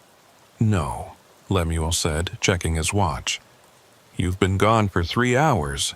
It's almost 4 a.m. That couldn't be right. I'd gone into the shower around midnight. Even with everything that had happened, it couldn't have been more than an hour, maybe 90 minutes. "Check the clock on the truck stop wall when we go back," he said. "Time moves funny when you're in shock. You've been standing out here talking to me for longer than you think." I wanted to argue, but my legs were stiff, and I was suddenly aware of how cold I was. The September heat had finally broken, and the pre-dawn air was cool and damp. "So, what's the plan?" I asked. "Simple," Lemuel said. "You go back in, distract Orpha, get her away from the counter. I'll slip in through the back, grab the lockbox, and we're gone." "That's it? That's your master plan? You got a better one?" I didn't. We made our way back to the edge of the parking lot. The truck stop looked different in the pre-dawn darkness. Fewer trucks, fewer lights. The place had an abandoned quality, like something pretending to be normal, but failing. "Your phone and wallet are in the dumpster behind the building," Lemuel said. "Wrapped in a plastic bag, stuffed inside a pizza box. They always dump them there, retrieve them later when things calm down." "Why not just destroy them?" "Information," he said. "They go through everything first. Contacts, photos, messages. Looking for leverage, for ways to access accounts, for people who might be problems. And my keys?" He handed them to me. "These are useless without your truck, but you'll want them anyway, sentimental value." He was right. My truck key had other keys on it. My apartment, my storage unit, a key to my brother's place. Things that made me feel like I still had a life to go back to. "Give me 5 minutes," Lemuel said. "Then go in. Keep her talking for at least 3 minutes. About what? Doesn't matter. Just keep her eyes on you, not on what's happening behind her." He disappeared into the shadows, moving with the confidence of someone who'd done this before. I counted to 300, then walked back into the truck stop. Orpha was still behind the counter, but she wasn't alone anymore. A man stood next to her, big, muscular, wearing a security guard uniform that didn't quite fit right. He had the look of someone who'd been hired for their size, not their brains. "Well, look who's back," Orpha said. "Thought you'd given up and walked on." "I want my stuff," I said. "I know you have it." "Already told you, don't know nothing about your stuff." "Then you won't mind if I look around," I said, starting toward the counter. The security guard stepped forward, one hand moving to the baton on his belt. "Store's closing soon. Time for you to go." "Store's 24 hours, I said. "Sign says so right outside." "Sign's old," Orpha said. "We close when I say we close."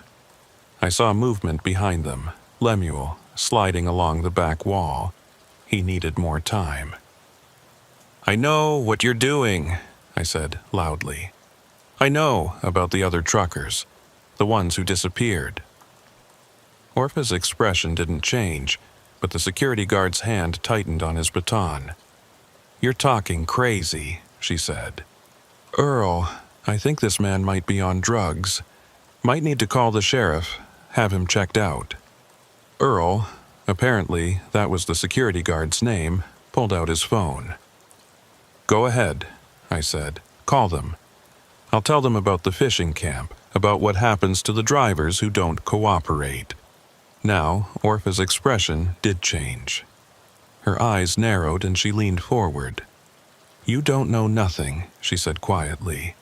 "You're just some trucker having a bad night." "Am I? Then why is Lemuel Crowfeather helping me?" The name hit them like a physical blow. Earl actually stepped back, and Orpha's face went pale. "Lemuel's dead," she said. "Died 2 years ago. Drove his truck into the Bayou drunk." "That's the story you spread," I said. "But he's very much alive, and he's been watching you." Behind them, Lemuel had reached the counter. He was working on something underneath, the lockbox, presumably. "You're lying," Orpha said, but her voice was uncertain now. He told me about your cousin at the DMV, I said. About the chop shop in Morgan City, about how you pick your targets. Want me to keep going? Earl moved toward me, baton now in his hand. Think it's time you left, friend? Without my property, I don't think so. Your property's gone, Orpha said, recovering some of her composure. Whatever you think you lost, it ain't here. And if you keep making trouble, you might lose more than just your wallet. That is when the lights went out. The entire truck stop plunged into darkness. Not just the main lights, everything. The hum of refrigerators stopped. The coffee makers went silent. Even the emergency exit signs went dark. I heard Orpha curse, heard Earl fumbling for a flashlight, and in the darkness, I heard Lemuel's voice just barely audible. Run! I turned and bolted for the door, crashing through it just as Earl's flashlight beam swept across where I'd been standing. Behind me, I heard Orpha screaming, not in fear, but in rage. Find him, both of them, they're here somewhere.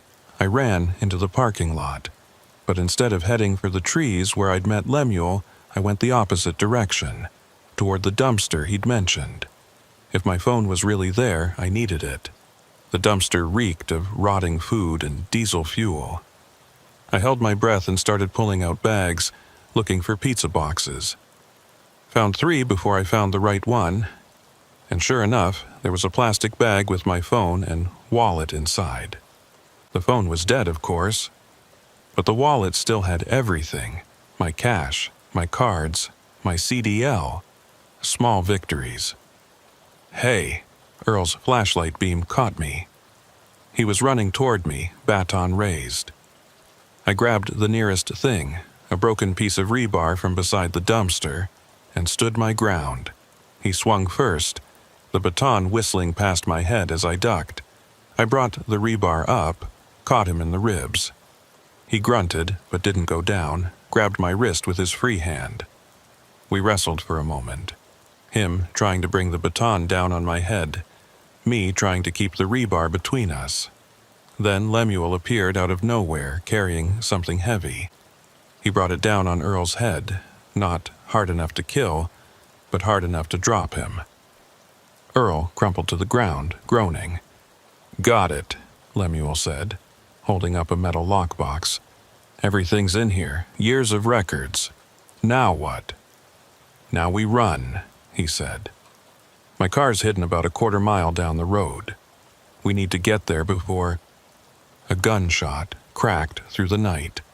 We both dove behind the dumpster as a second shot sparked off the metal. Should have known you weren't dead, Lemuel. Orpha's voice carried across the parking lot. Always were too stubborn to die proper.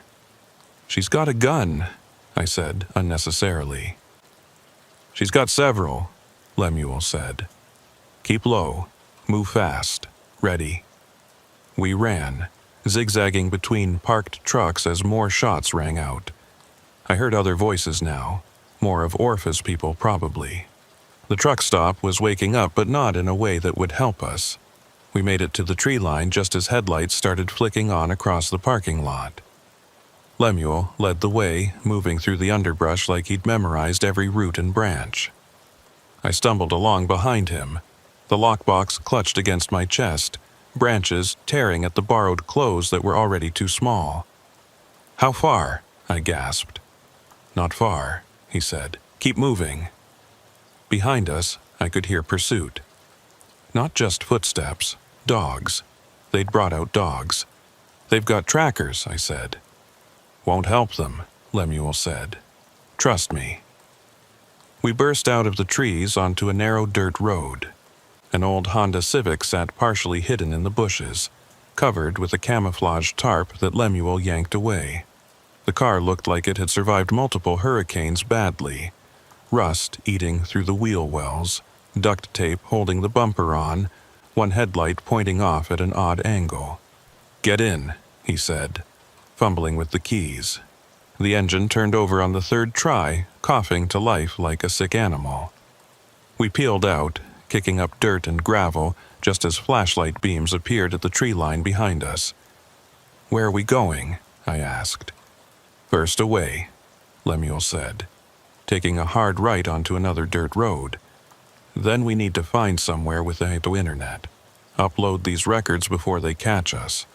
"Upload them where?" "Everywhere. Social media, news outlets, FBI tip line. Make it impossible to suppress." The car's suspension groaned as we hit a pothole. Something under the hood was making a grinding noise that didn't sound healthy. "This car going to make it?" "It's made it this far," Lemuel said, which wasn't reassuring. We drove for maybe 20 minutes, taking random turns, doubling back, making sure we weren't followed. Finally, Lemuel pulled into an all-night diner on the outskirts of Opelousas. The kind of place that served coffee that could strip paint and didn't ask questions about why two men showed up at 4:30 a.m. looking like they'd been through a war. "They got Wi-Fi," Lemuel said. "Order something. Look normal." Inside, the diner was mostly empty except for an elderly couple in a corner booth and a trucker at the counter who didn't look up from his eggs. We took a booth in the back, and I ordered coffee and toast with hands that wouldn't stop shaking. Lemuel opened the lockbox using a screwdriver from his pocket. Inside were exactly what he'd promised. Records. Dozens of small notebooks, each one filled with neat handwriting. Names, dates, vehicle descriptions, amounts stolen. A catalog of crimes going back 8 years. "Jesus," I whispered, flipping through one. "There must be 30, 40 names here." 47, Lemuel said. "I counted while you were getting your wallet. 47 drivers over 8 years. Most listed as accidents or voluntary disappearances." I found one entry that made my stomach turn. Marcus Webb, September 2019. Freightliner, Columbia. Disposed of in Bayou, Sorrel. I looked up at Lemuel. "Disposed of?" "Not everyone cooperates," he said quietly. "Some fight too hard. Some figure out too much. Those ones don't get released with destroyed credit. They just disappear completely." My name was in there too, in the most recent entry. Hiram Stonefield, September 2023. Freightliner Cascadia, in progress. "We need to photograph all of this," Lemuel said, pulling out a flip phone that looked even older than his car. "Every page. Then we send it everywhere we can think of." "That phone doesn't have a camera," I pointed out. "No, but yours does." He nodded at my phone, which I'd plugged into the diner's outlet to charge. Should have enough juice by now. I powered it on. Immediately it started buzzing with missed calls and texts. My dispatcher, wanting to know why I'd missed my pickup. My daughter, just saying hi. Caroline from the dating app, wondering if I was okay since I hadn't responded to her last message. 47 drivers, and I'd almost been 48. We spent the next hour photographing every page. The waitress refilled our coffee twice, never commenting on what we were doing. Maybe she couldn't see from her angle, or maybe she'd learned not to see things in a place like this. "We need more than just photos," I said. "We need someone to believe us." "I know a journalist," Lemuel said. "Works for the Advocate in Baton Rouge. She's been investigating missing truckers for a while. Never could prove anything, but this," he tapped the notebooks. "This is proof." "What's her name?" "Marcy something. I've got her card in the car." That's when I noticed the trucker at the counter had turned around and was watching us. He was older, maybe 60, with a grizzled beard and eyes that had seen too much. "You boys look like you're in trouble," he said. "We're fine," Lemuel said quickly. The trucker stood up, walked over to our booth. Up close, I could see a name patch on his shirt. Zephaniah Doomhammer. Hell of a name. "I heard what you were saying," Zephaniah said quietly, "about the Bayou rest. About Orpha. You know her? I asked. Every trucker who runs through Louisiana knows about the Bayou Rest, he said. We all know to avoid it if we can, but sometimes you can't. Sometimes it's the only stop for 50 miles when you're running out of hours. He pulled out his own phone, showed us a photo. It was a younger man, maybe 30, standing next to a Peterbilt. My nephew, Zephaniah said, went missing 2 years ago. Last place he was seen? The Bayou Rest. What was his name? Lemuel asked, already flipping through the notebooks. Timothy Doomhammer. Lemuel found it. October 2021. Peterbilt 579. Processed successfully. Zephaniah's face went hard. Processed. It means they got everything, Lemuel said softly. His truck, his accounts, his identity. He might still be alive, but he's not Timothy anymore, Zephaniah finished. They erased him. We're going to expose them, I said. Upload all of this, make sure everyone knows. That won't be enough, Zephaniah said.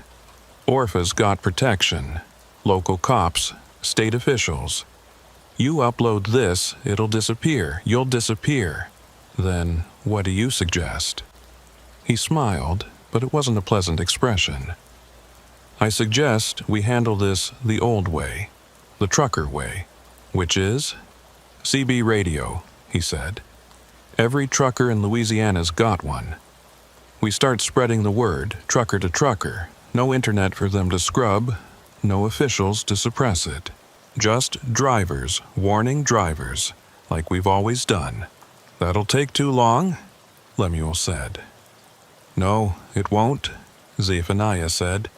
There's a convoy heading through tonight. 150 drivers, all heading to New Orleans for a delivery. They'll be passing the Bayou Rest around dawn. If we can reach them, get them to stop and see what's really happening there. Orpha will run, I said. Not if she doesn't know they're coming, Zephaniah said. Not if she thinks it's just another morning. I looked at Lemuel. You know the place better than anyone. Could we get back there without being seen? There's a service road, he said slowly. Runs behind the truck stop. Orpha's people don't watch it because it's been officially closed for years. But I know it's still passable. Then we do both, I said. Upload everything to the journalist, but also bring the convoy. Cover all our bases. Zephaniah nodded. I'll start making calls. You boys get that evidence uploaded. We meet back here in 2 hours. He left money on the table for his meal and ours, then walked out. Through the window, I watched him climb into his Peterbilt and pull away. You trust him? Lemuel asked. Do we have a choice? We got to work. Using the diner's Wi-Fi, I uploaded every photo to 3 different cloud services, then emailed them to the journalist Lemuel knew, along with a detailed explanation of what had happened. Then I posted them on every social media platform I had, tagged every news outlet I could think of. Within minutes, my phone was ringing. The journalist, Marcy Chen, wanting to verify the information. I put her on speaker, let Lemuel tell his story. She said she'd have a photographer and a camera crew at the Bayou Rest by dawn. This is really happening, I said after hanging up. If we survive until dawn, Lemuel said, Orpha's not going to go down easy. She's got too much to lose. My phone buzzed with a text from an unknown number. You think you're clever, but you forgot something. Your truck's LoJack is still active. We know exactly where you are. I showed it to Lemuel. His face went pale. We need to go. Now. We threw money on the table and ran for his car, but as we reached it, we saw them. 2 pickup trucks pulling into the parking lot, moving fast. Orpha's people had found us. Back door, Lemuel said, pulling me toward the diner's rear entrance. We burst through into the pre-dawn darkness just as we heard the front door crash open behind us. The diner backed up to a drainage canal, one of those Louisiana waterways that's half river, half sewer. Without hesitation, Lemuel jumped in. The water was maybe waist deep, but the current was stronger than it looked. I jumped after him, immediately regretting it as the foul water soaked through my borrowed clothes. But we didn't have time for regret. We waded along the canal, hidden by its concrete walls, listening to the shouts from the parking lot above. "They went out back!" someone yelled. "Check the canal!" That was Orpha's voice. We moved faster, the lockbox held above my head to keep it dry. The canal ran under a road bridge about 100 yards ahead. If we could make it there. A flashlight beam swept over the water behind us. Then another. "There, in the water!" We ran, or tried to run, moving through waist-deep waters like trying to sprint through molasses. I could hear them on the banks above us keeping pace easily. That's when I heard it. The sound of air brakes. A truck was stopping on the bridge ahead. Then another, and another. Zephaniah's head appeared over the bridge railing. "Need a lift, boys?" He'd already dropped a rope. We grabbed it, let him and other hands pull us up. As we reached the bridge, I looked back to see Orpha and 3 men standing at the canal's edge, watching us escape. Even from that distance, I could see the fury on her face. The bridge was full of trucks. Not the 150 Zephaniah had promised, but at least 20. All kinds: Peterbilts, Kenworths, Freightliners, Volvos. Their drivers stood between us and Orpha's people, a wall of truckers who'd apparently gotten the message. "Every one of us has heard stories about the Bayou Rest," Zephaniah said loudly enough for Orpha to hear. "Now we know they're true." Orpha tried to look confident, but I could see her calculating. 20 truckers, all witnesses. Too many to silence, too many to buy off. And more were coming. I could hear the rumble of engines in the distance, see headlights approaching from both directions. "You don't know nothing," she called out. "Just the ravings of a disturbed man." She pointed at Lemuel. "He's been stalking my truck stop for years, harassing customers, making up stories. These notebooks say different." I held up the lockbox. 47 names, Orpha. 47 truckers over 8 years. "That's a lie?" "Timothy Doomhammer," Zephaniah said, his voice hard as granite. "October 2021. You remember him?" Orpha's face twitched just slightly. "Marcus Webb," another trucker called out. "My cousin, September 2019. "Ray Hutchins," came another voice. "January 2020. "You told the cops he drove into the swamp." More names, more dates. The truckers had been keeping track, comparing notes, building their own record of who had disappeared and where they'd last been seen. "The journalist will be here soon," I said, "along with camera crews. The FBI's been notified. It's over, Orpha." She laughed, but it sounded forced. "You think the local cops are going to let some outsider journalist make trouble? You think the FBI cares about a few missing truckers? They care about interstate commerce violations," Lemuel said. "They care about organized theft rings crossing state lines. They care about murder." That word, murder, hung in the air like a physical presence. "You can't prove nothing," Orpha said. But she was backing away now, her men moving with her. "We don't have to prove it all," I said. "Just enough to get real investigators looking. And once they start pulling threads..." A siren wailed in the distance, then another. Not local cops. State police, from the sound of it. Someone had been making calls. "This ain't over," Orpha snarled. "You don't know who you're messing with. We got friends in places you can't imagine." "So do we," Zephaniah said. "Every trucker in America, for starters." More trucks were arriving now, filling the road in both directions. Word had spread fast on the CB network. The convoy Zephaniah had mentioned was turning into something bigger. A gathering, a reckoning. Orpha and her men retreated to their vehicles. As they drove away, she locked eyes with me through her window. The look she gave me wasn't defeated. It was promising that this wasn't finished. "She'll run," Lemuel said. "Probably got money stashed, fake IDs ready. She's been planning for this day." "Let her run," I said. "As long as she's running, she's not hunting truckers." The sun was coming up now, painting the Louisiana sky in shades of orange and pink. The state police arrived, followed shortly by the news van. Marcy Chen, the journalist, turned out to be a small woman with intense eyes and a voice recorder that never stopped running. We spent the next 3 hours telling our stories. Me, Lemuel, Zephaniah, and a dozen other truckers who'd had close calls at the Bayou Rest over the years. The notebooks were taken as evidence. The truck stop was cordoned off as a crime scene. They found things. In the back office, more records. In a storage building behind the main structure, personal effects from missing drivers. Wallets, phones, keys, all cataloged and labeled like trophies. And in Orpha's desk, a list of future targets, complete with photos and schedule information. My name had been circled in red, but they didn't find Orpha, or Earl the security guard, or the others Lemuel had identified as part of the ring. They'd vanished like smoke, leaving behind only evidence of their crimes. They had an escape plan, the lead state investigator told me.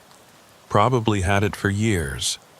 People like this, they know eventually their luck runs out.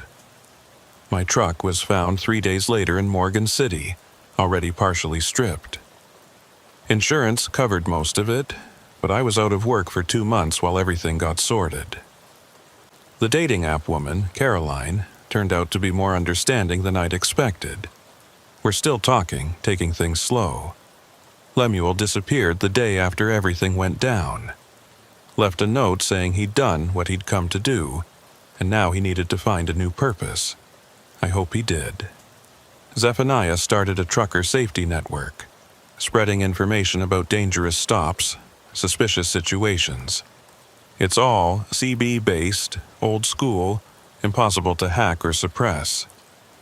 The Bayou Rest is on the permanent blacklist. The FBI investigation is ongoing. They've connected the Bayou Rest ring to similar operations in 3 other states. Turns out, Orpha was part of something bigger, something that had been preying on truckers for decades. They've made some arrests, but the main players are still out there somewhere. I got a postcard last month. No return address, postmarked from Mexico. All it said was, "Not over. OT."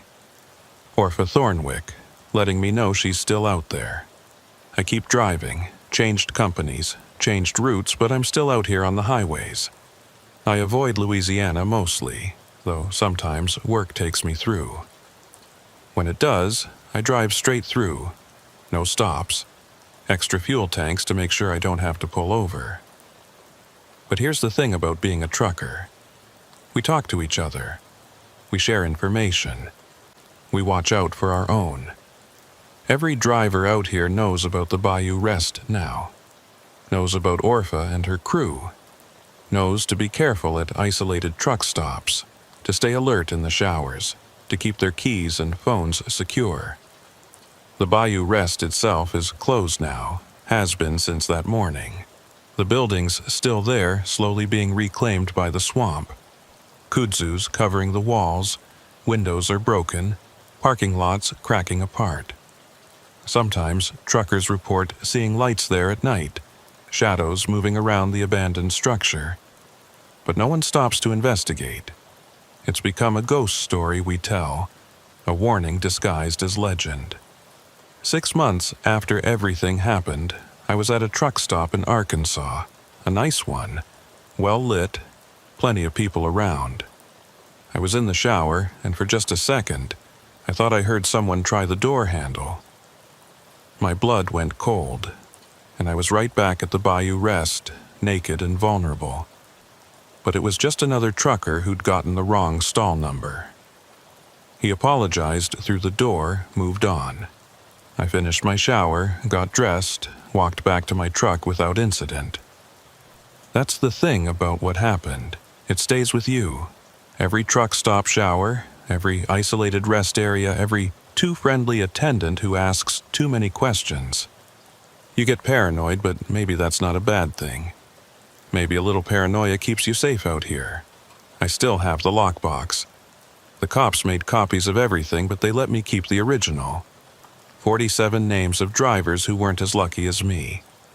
Sometimes I read through them, wondering about their families, their final moments, what happened to them after they were processed.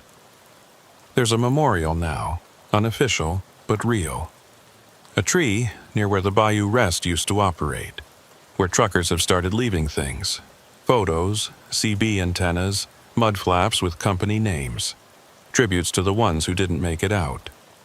I stop there sometimes when I'm passing through, add a fresh American flag or clean up the area a bit. Lemuel was right about one thing.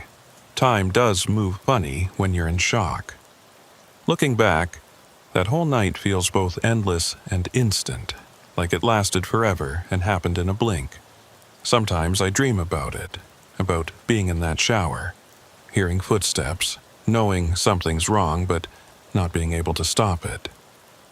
But I also dream about what came after.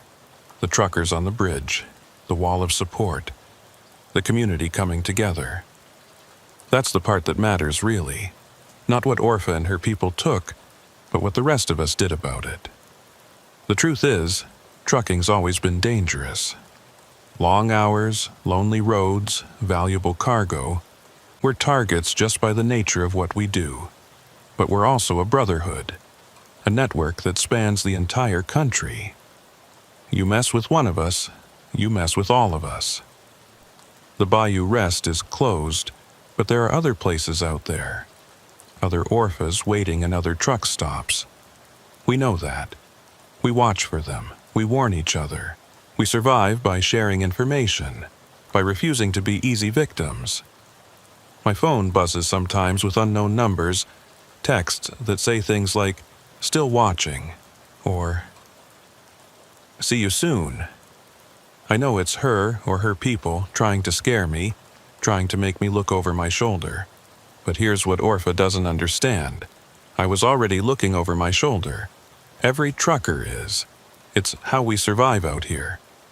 We check our mirrors constantly, watch for vehicles following too close. Notice when things don't feel right. That paranoia she's trying to instill? We've already got it. It's part of the job. I'm back on the road full-time now. New truck, a 2020 Freightliner Cascadia that I bought outright with the insurance money and a loan. It's got all the modern safety features, better locks, GPS tracking that I control, even a camera system that records everything around the vehicle. I still stop at truck stops, still take showers, still grab coffee at 3 a.m. from sketchy-looking places. But I'm careful, we all are now. The new drivers, the young ones just starting out, they get warned about the Bayou Rest and places like it. It's become part of the unofficial training, the stories older drivers tell to keep the rookies safe. Some think we're exaggerating, making up ghost stories. Then they see the memorial tree, read the news articles, understand that the monsters in our stories are real people doing real harm. Zephaniah's safety network has grown. There's an app now, though most of us still prefer the CB radio. Instant communication, no digital trail, no way for predators to track or hack it. Old technology keeping us safe from new threats. I never found out what happened to my original truck. Insurance said it was totaled, stripped for parts. But sometimes I wonder. Sometimes I think about it out there somewhere, wearing different plates, hauling different loads, carrying the ghost of what happened that night.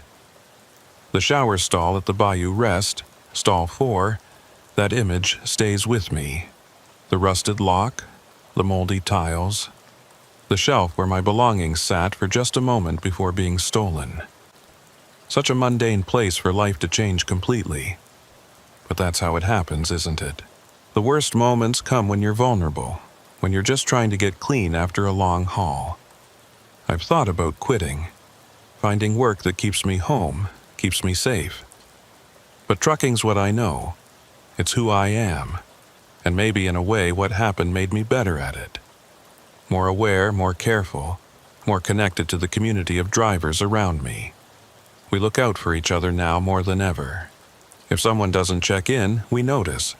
If someone reports something suspicious, we spread the word. If someone needs help, we show up. That's what Orpha and her kind don't understand. They didn't just attack individual drivers. They attacked all of us. And we responded accordingly. The investigation's still open. Every few months, I get a call from the FBI asking if I remember any other details, if I've heard anything new.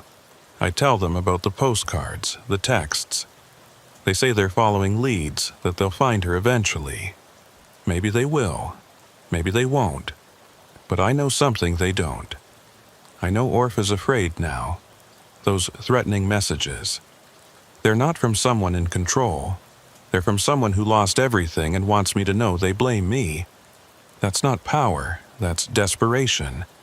She's out there somewhere, probably running the same scam in a different place with different people. But now there are photos of her, fingerprints on file, 47 reasons for law enforcement to keep looking. She'll make a mistake eventually. They always do. Until then, I keep driving. Phoenix to Atlanta, Seattle to Miami, all the long stretches of American highway in between. I see the sunrise over the Rockies and the sunset over the Pacific. I drink bad coffee and eat worse food and listen to the chatter on the CB radio.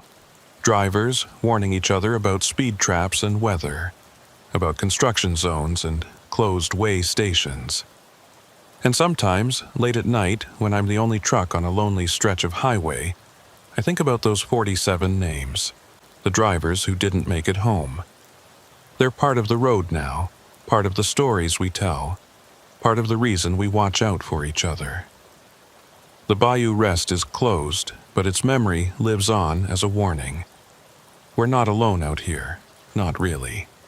For better or worse, we're all connected. The hunters and the hunted, the lost and the found, the ones who made it out and the ones who didn't. I'm Hiram Stonefield. I'm a trucker. I survived the Bayou Rest, and I'm still driving.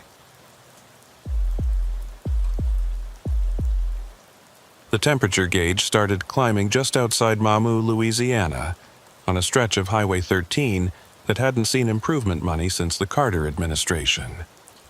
I'd been watching it creep up for the last 10 miles, hoping it was just the gauge acting up.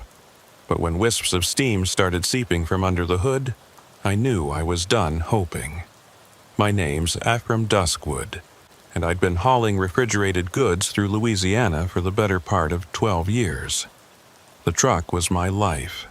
A 2015 Volvo VNL that I'd bought used and maintained like it was made of gold. Every belt, every hose, every filter changed on schedule, which is why the overheating didn't make sense. It was just past 2 in the morning on a Tuesday in October, the kind of night where the humidity made the air feel like breathing through a wet towel, even though Halloween was just around the corner. I'd picked up a load of frozen seafood in Cameron, headed for a distribution center in Alexandria. Time-sensitive stuff. The reefer unit was humming along fine, keeping everything at -10. But if the truck died, the refrigeration would die with it. 20,000 pounds of shrimp and crawfish would start thawing, and my reputation would thaw right along with it. I eased off the accelerator, looking for somewhere to pull over. This part of Highway 13 was nothing but rice fields and swamp, with the occasional dirt road leading off to God knows where. No truck stops, no rest areas, not even a wide shoulder. Just 2 lanes of cracked asphalt cutting through the darkness. The steam was getting worse. I could smell coolant now, sweet and acrid. The temperature gauge was buried in the red. I had maybe a minute, maybe less, before something catastrophic happened. That's when I saw the turnoff. Just a gap in the trees with a rusted sign that might have once said something about a boat launch. The dirt road was rutted but solid enough. I eased the truck off the highway, drove maybe 50 yards in, and killed the engine before it could kill itself. The silence was immediate and complete. No traffic, no insects, just the tick-tick-tick of hot metal cooling and the distant hum of the reefer unit still running off the auxiliary power unit. I grabbed my flashlight and work gloves, popped the hood latch, and climbed out. The night air was thick with the smell of swamp, rotting vegetation, stagnant water, that peculiar Louisiana mixture of life and decay. Somewhere in the darkness, something splashed. Gator, probably, or maybe just a fish jumping. You learned not to think too hard about what was in the water down here. I raised the hood carefully, standing to the side in case steam geysered out. It didn't, which was actually more concerning. I played my flashlight over the engine compartment. Everything looked normal at first glance. No obvious broken hoses, no visible leaks. Then I spotted it. The main coolant hose, the big one that ran from the radiator to the engine block, had a clean slice through it. Not a tear, not a wear spot, a cut, like someone had taken a knife to it. Well, hell, I muttered. I had tape in my toolkit, maybe enough to patch it temporarily, but I'd need coolant, and lots of it, to replace what had leaked out. And even then, it would be a limp to the nearest town, hoping the patch held. I was heading back to the cab to get my tools when I heard the voice. "Got trouble, friend?" I nearly jumped out of my skin. A man was standing at the edge of my flashlight beam, like he'd materialized from the swamp itself. Tall, lean, wearing overalls and a John Deere cap. His face was weathered in that way you get from working outside your whole life. Deep lines around his eyes and mouth. "Jesus," I said, hand on my chest. "You scared me." He smiled, showing teeth that were surprisingly white in his tanned face. "Sorry about that. I'm Uriah Bleakstone. Got a place just up the road a piece.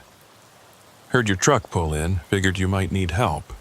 "Ephraim Duskwood," I said, shaking his offered hand.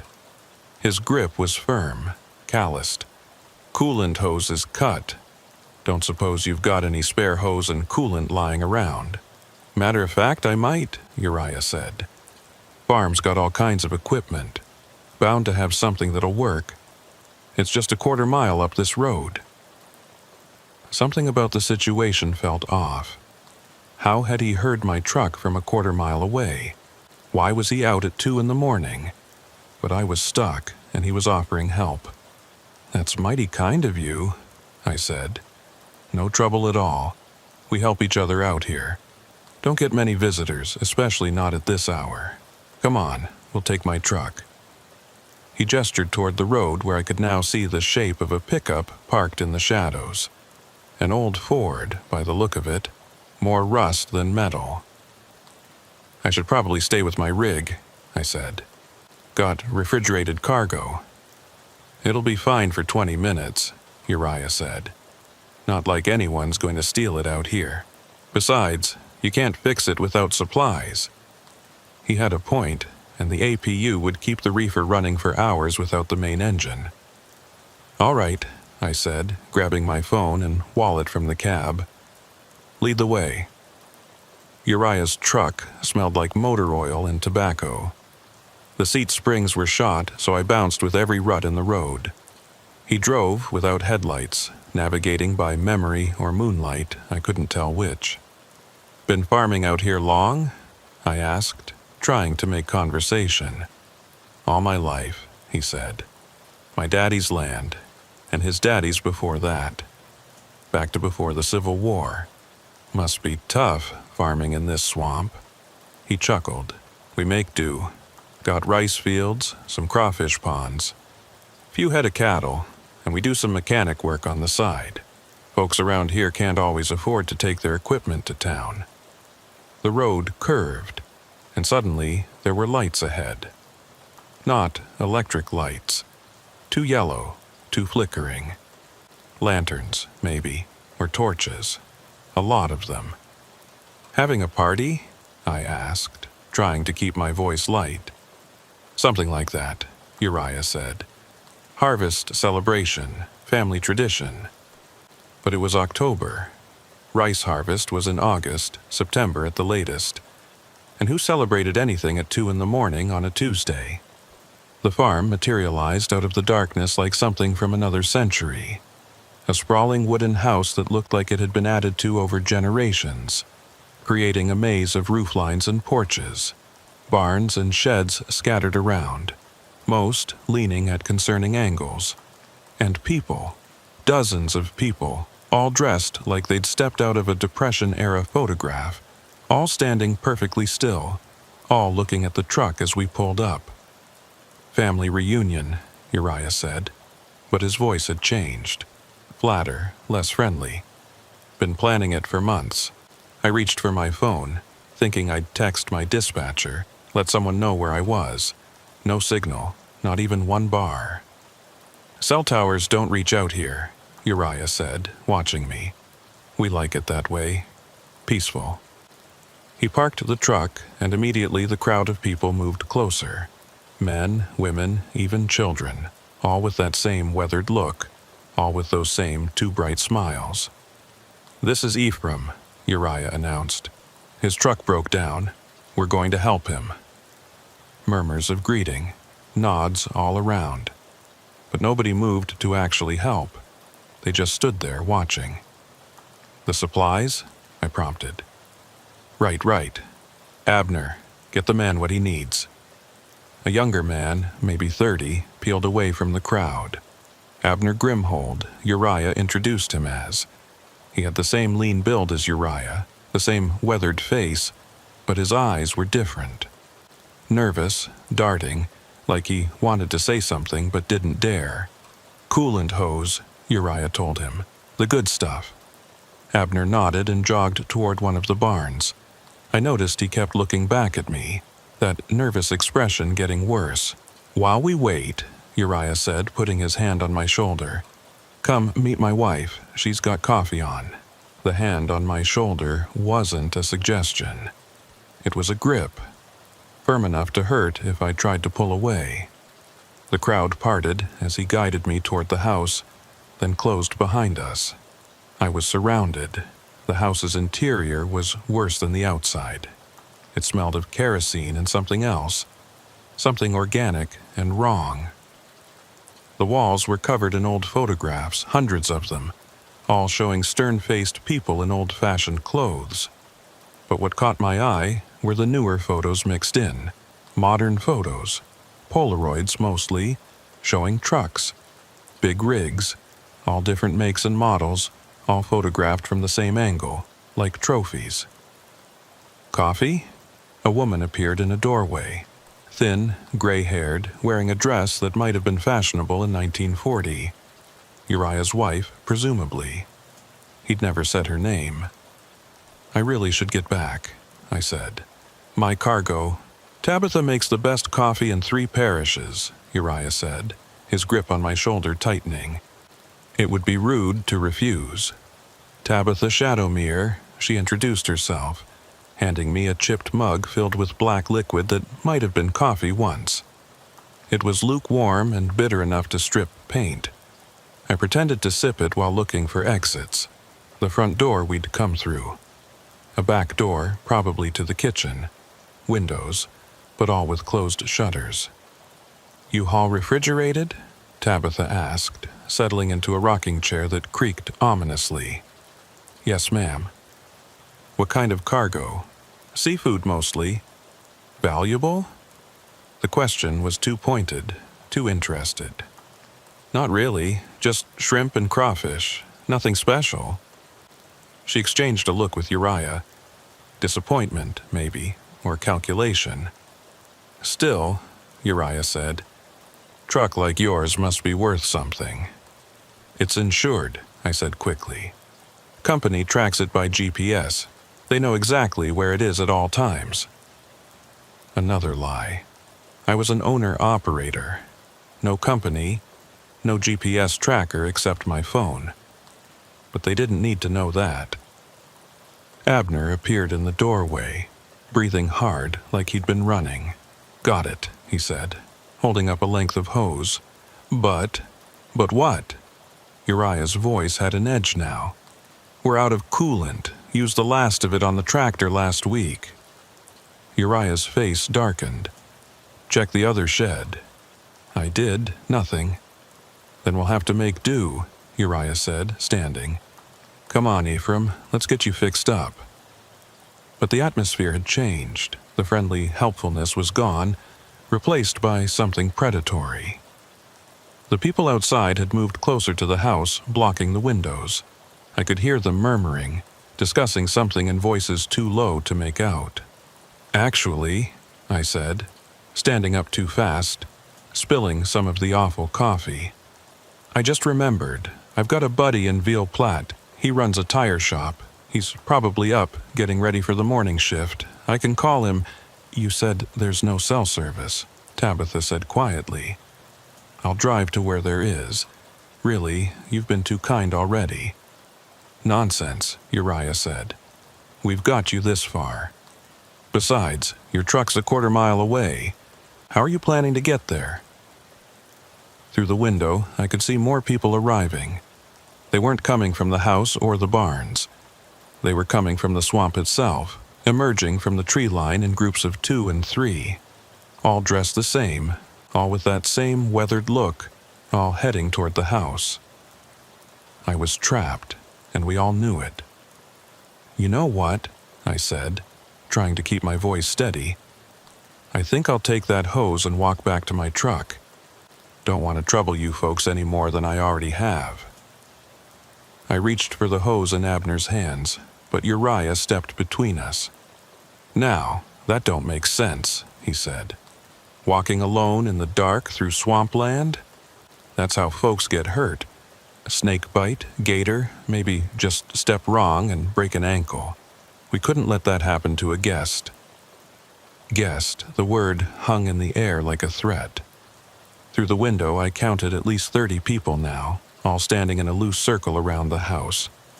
Men, women, teenagers, even a few children. All dressed like extras from a movie about the Great Depression. All perfectly still, perfectly quiet, just waiting. "Tell you what," Uriah continued. "Why don't you stay here tonight? Sun'll be up in a few hours. Everything looks better in daylight. We can sort out your truck situation then." "I appreciate the offer, but I really can't.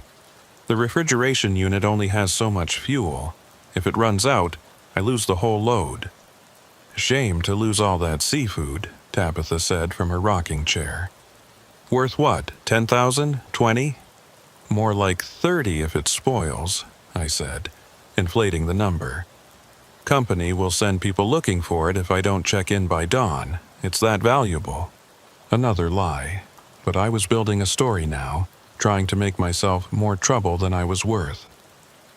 Abner shifted nervously by the door. "Maybe we should just let him go," he said quietly. "If people are going to come looking—" "Quiet!" Uriah snapped, and Abner flinched like he'd been hit. That's when I noticed something. Abner was younger than the others, and now that I looked closer, his clothes were different. Newer. His boots were modern work boots, not the ancient leather things the others wore. And his hands. They had the calluses of farm work, sure, but also grease under the nails. Mechanic's hands. He'd cut my coolant hose. I was suddenly sure of it. But why? And why did he look so scared now? "Tell you what," Uriah said, his false friendliness returning. "Let's go check on your truck. Make sure that refrigeration unit's still running. Wouldn't want you to lose your load while we're standing here talking." It wasn't a suggestion. He grabbed my arm, not hard enough to bruise but firm enough to make it clear I didn't have a choice. The crowd outside parted as we exited the house. then closed behind us, following at a distance. Uriah's truck was blocked in now by other vehicles, old farm trucks, a few ATVs, even a tractor. We'd be walking. "Quite a gathering," I said, trying to sound casual. "Family's important out here," Uriah replied. "We stick together, help each other out. Sometimes that means making hard choices." "Like what?" He didn't answer, just kept walking. The dirt road was barely visible in the darkness, but he moved with complete confidence. Behind us, I could hear the others following. Not talking, just walking. The sound of dozens of feet on dirt should have been louder, but they moved with an eerie coordination, like they'd done this before. We were halfway to my truck when Abner caught up to us, jogging past the others. "Uncle Uriah," he said, and I filed that relationship away. "Maybe we should—" I said, "Quiet," Uriah said. But Abner didn't back down this time. "This ain't right," he said. "He's not like the others." Others, the word sent ice through my veins. "What others?" I asked. "Shut up, Abner," Uriah snarled. But Abner was working himself up to something, some kind of confession or rebellion. "The ones who don't have nobody," he said, talking fast.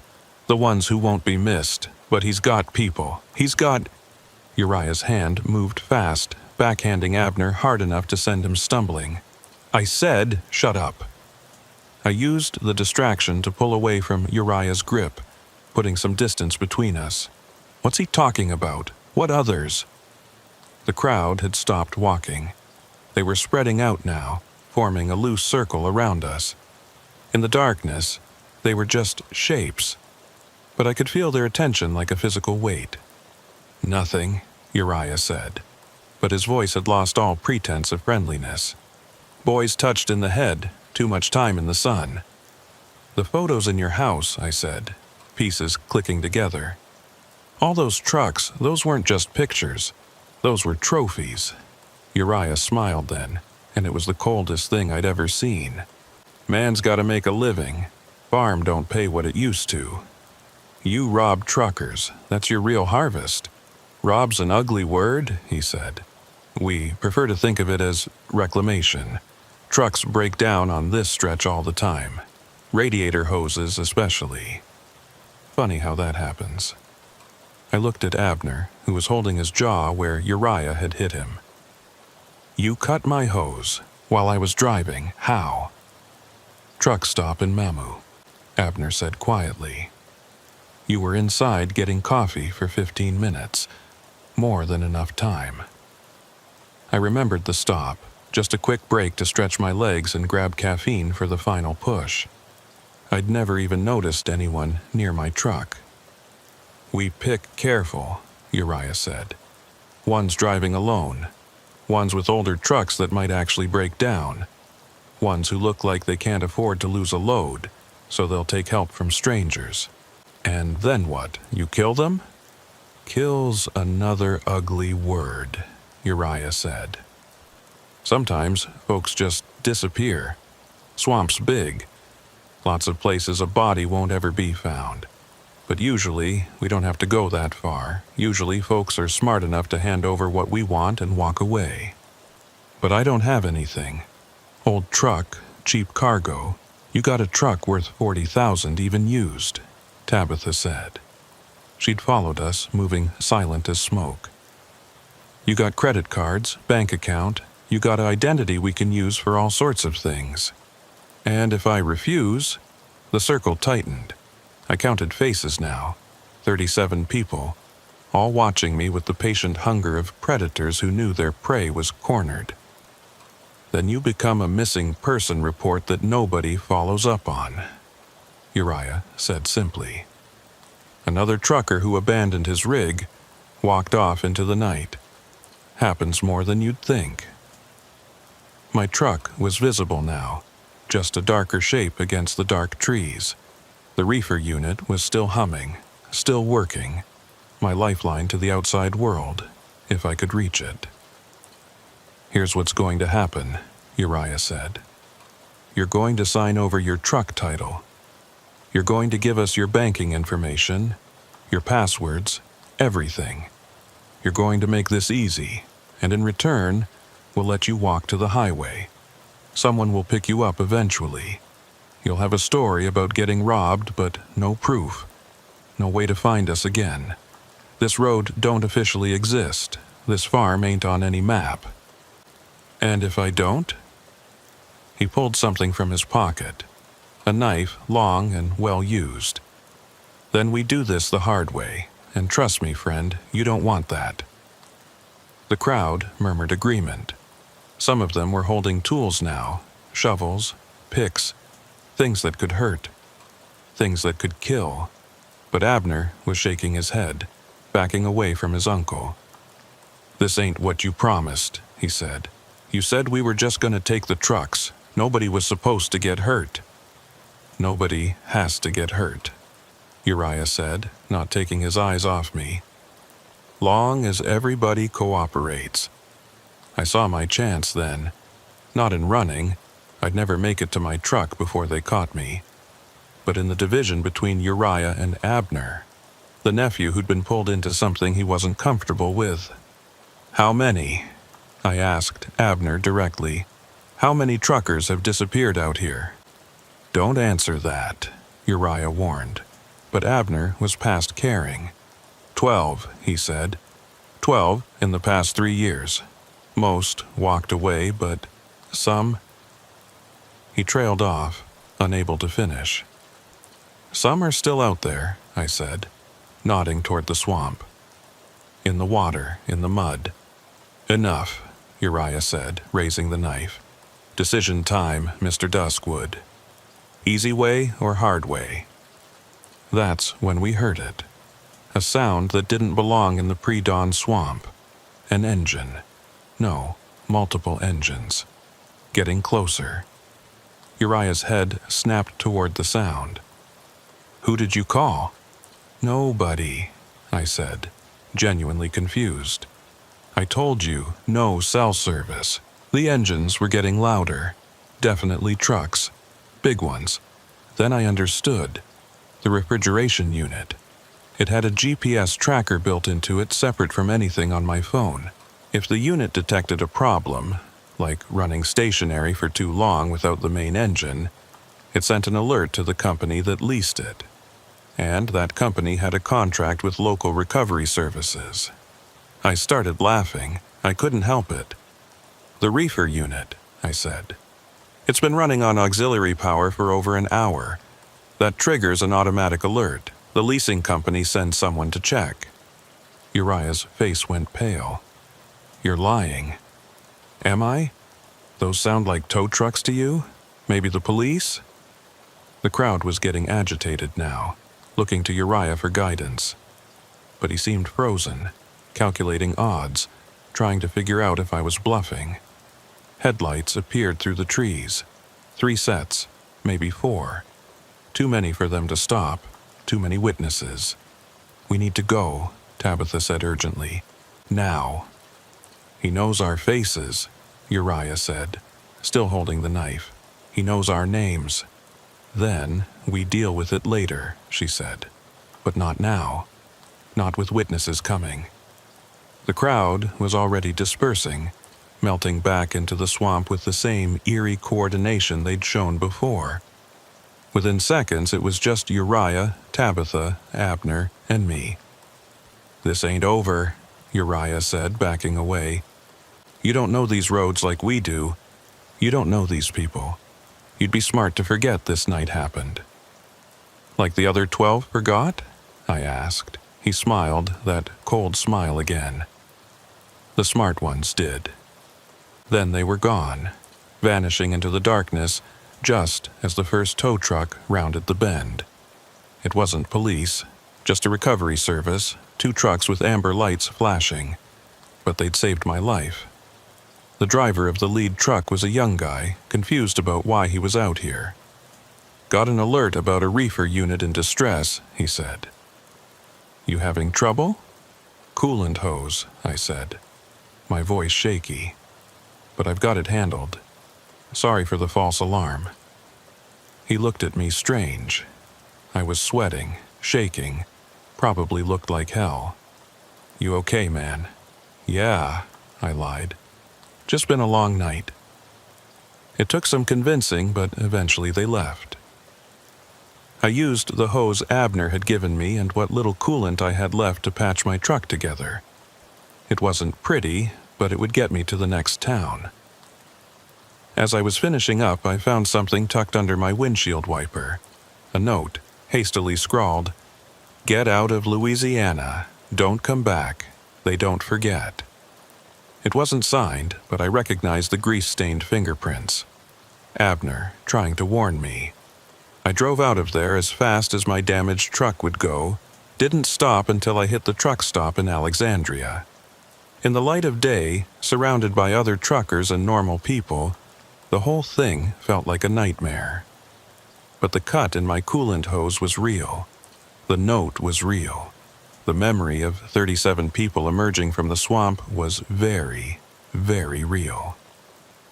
I sat in that Alexandria truck stop for 3 hours, nursing coffee that had gone cold and trying to decide what to do.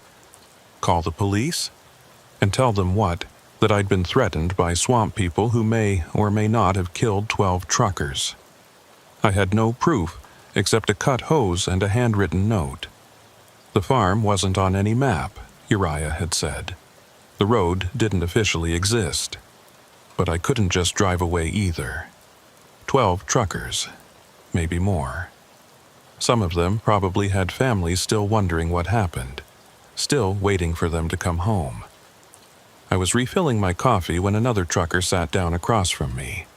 Older guy, maybe 65, with arms covered in military tattoos and eyes that had seen everything.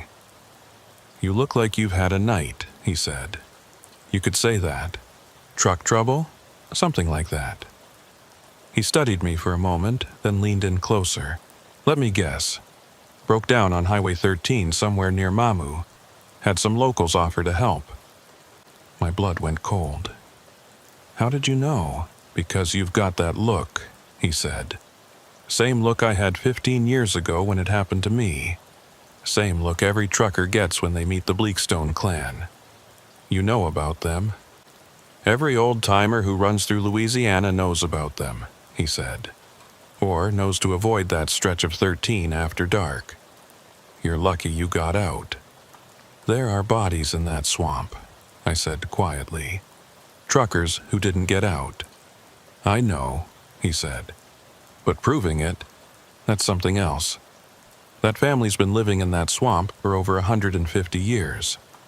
They know every bog, every bayou, every place a body can disappear and never be found. And they've got connections, judges, sheriffs, people who look the other way. So nothing can be done?" He was quiet for a moment, then pulled out a worn notebook from his pocket. "What's your name, son?" "Ephraim Duskwood." He wrote it down. "Truck make and model?"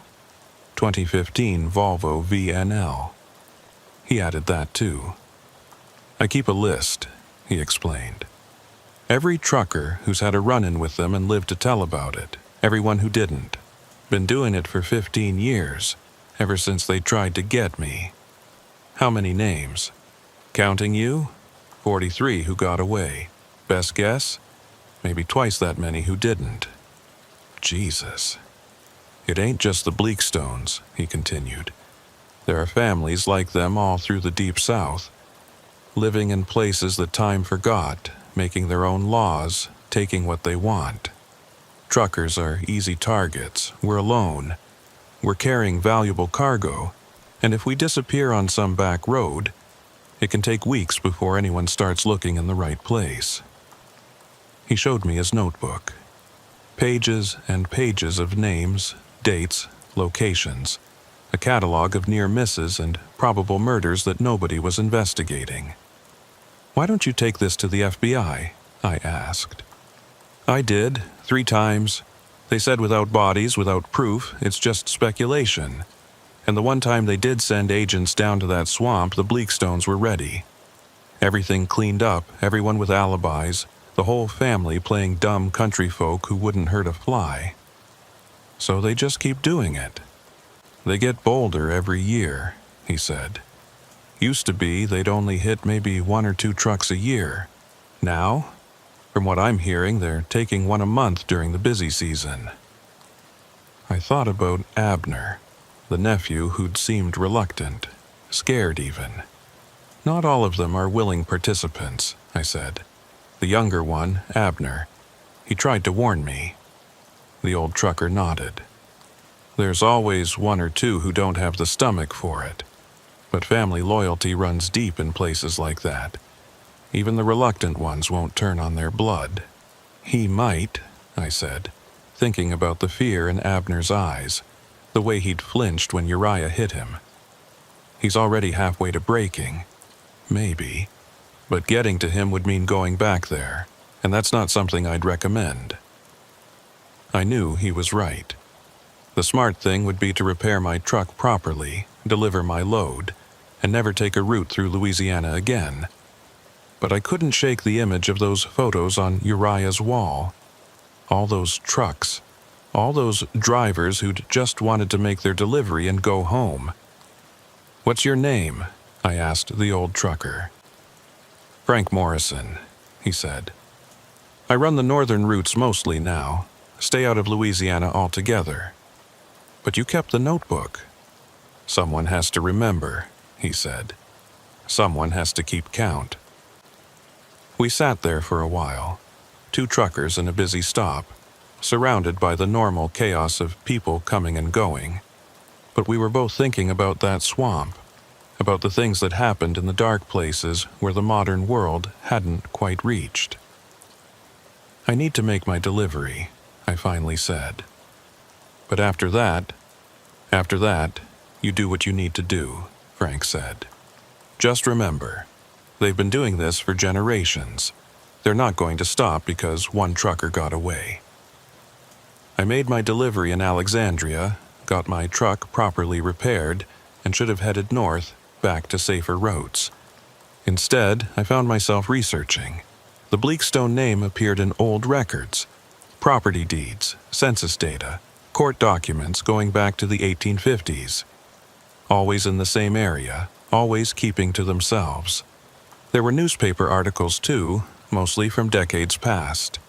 Mysterious disappearances, unexplained accidents, bodies found in the swamp that were too decomposed to identify. And there was a pattern. Every few years, someone would try to investigate. A sheriff in the 1970s who'd started asking questions and then suddenly retired. A journalist in the 90s whose car was found burned on a back road, the driver never located. A state police detective in 2008 who'd opened a case file on missing truckers and then transferred to another parish without explanation. The Bleakstones had survived by being careful, by never taking too much too fast, by making sure their victims were people who wouldn't be immediately missed. But they'd made a mistake with me. I had connections, resources, and I had Frank's notebook, which gave me something they didn't expect. A pattern, a history, names and dates that could be verified. I spent a week putting it together, cross-referencing Frank's list with missing person reports, checking trucking company records, even reaching out to families of missing drivers. The picture that emerged was damning. Trucks that had supposedly broken down on Highway 13 and were never recovered. Drivers who'd last been seen at truck stops in Mamou or Ville Platte. Credit cards that had been used after the drivers disappeared, always for cash advances, always in small towns near the Bleakstone property. But I needed more than circumstantial evidence. I needed proof, and there was only one way to get it. I called Frank. "I'm going back." "That's suicide, son." "Maybe, but I've got a plan." "What kind of plan?" "The kind that requires backup. How many of those 43 truckers who got away would be willing to help?"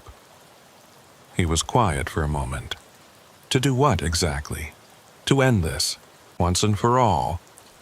"That's vigilante talk." "No," I said, "that's justice talk. We're not going to hurt anyone. but we're going to make sure they can't hurt anyone else. It took 3 days of phone calls, but in the end I had 7 truckers willing to help. All of them had encountered the Bleakstones and survived. All of them had lost friends or heard of someone who disappeared on that stretch of road. We met at a truck stop in Lafayette to plan. There was Frank, of course. Then Miguel Reeves, whose brother had vanished on Highway 13 5 years ago. Tom Washington, who'd escaped the Bleakstones by ramming through their roadblock and destroying his truck in the process. Janet Pike, one of the few female truckers who'd encountered them. They'd underestimated her because of her gender, giving her the chance to escape. Brothers Pete and Paul Kowalski, who'd been team driving when the Bleakstones tried to take them. And finally, young Marcus Chen, whose father had disappeared on that road when Marcus was just a kid. "Here's what we know," I said, spreading out maps and photos on the table. The Bleakstones own about 300 acres of swampland. One main access road, but probably dozens of trails and paths only they know about. The main compound is here. I pointed to a satellite photo I'd managed to find, about a quarter mile from Highway 13. "How many of them?" Tom asked. "At least 40, based on what I saw. Men, women, teenagers, all family, all loyal to Uriah.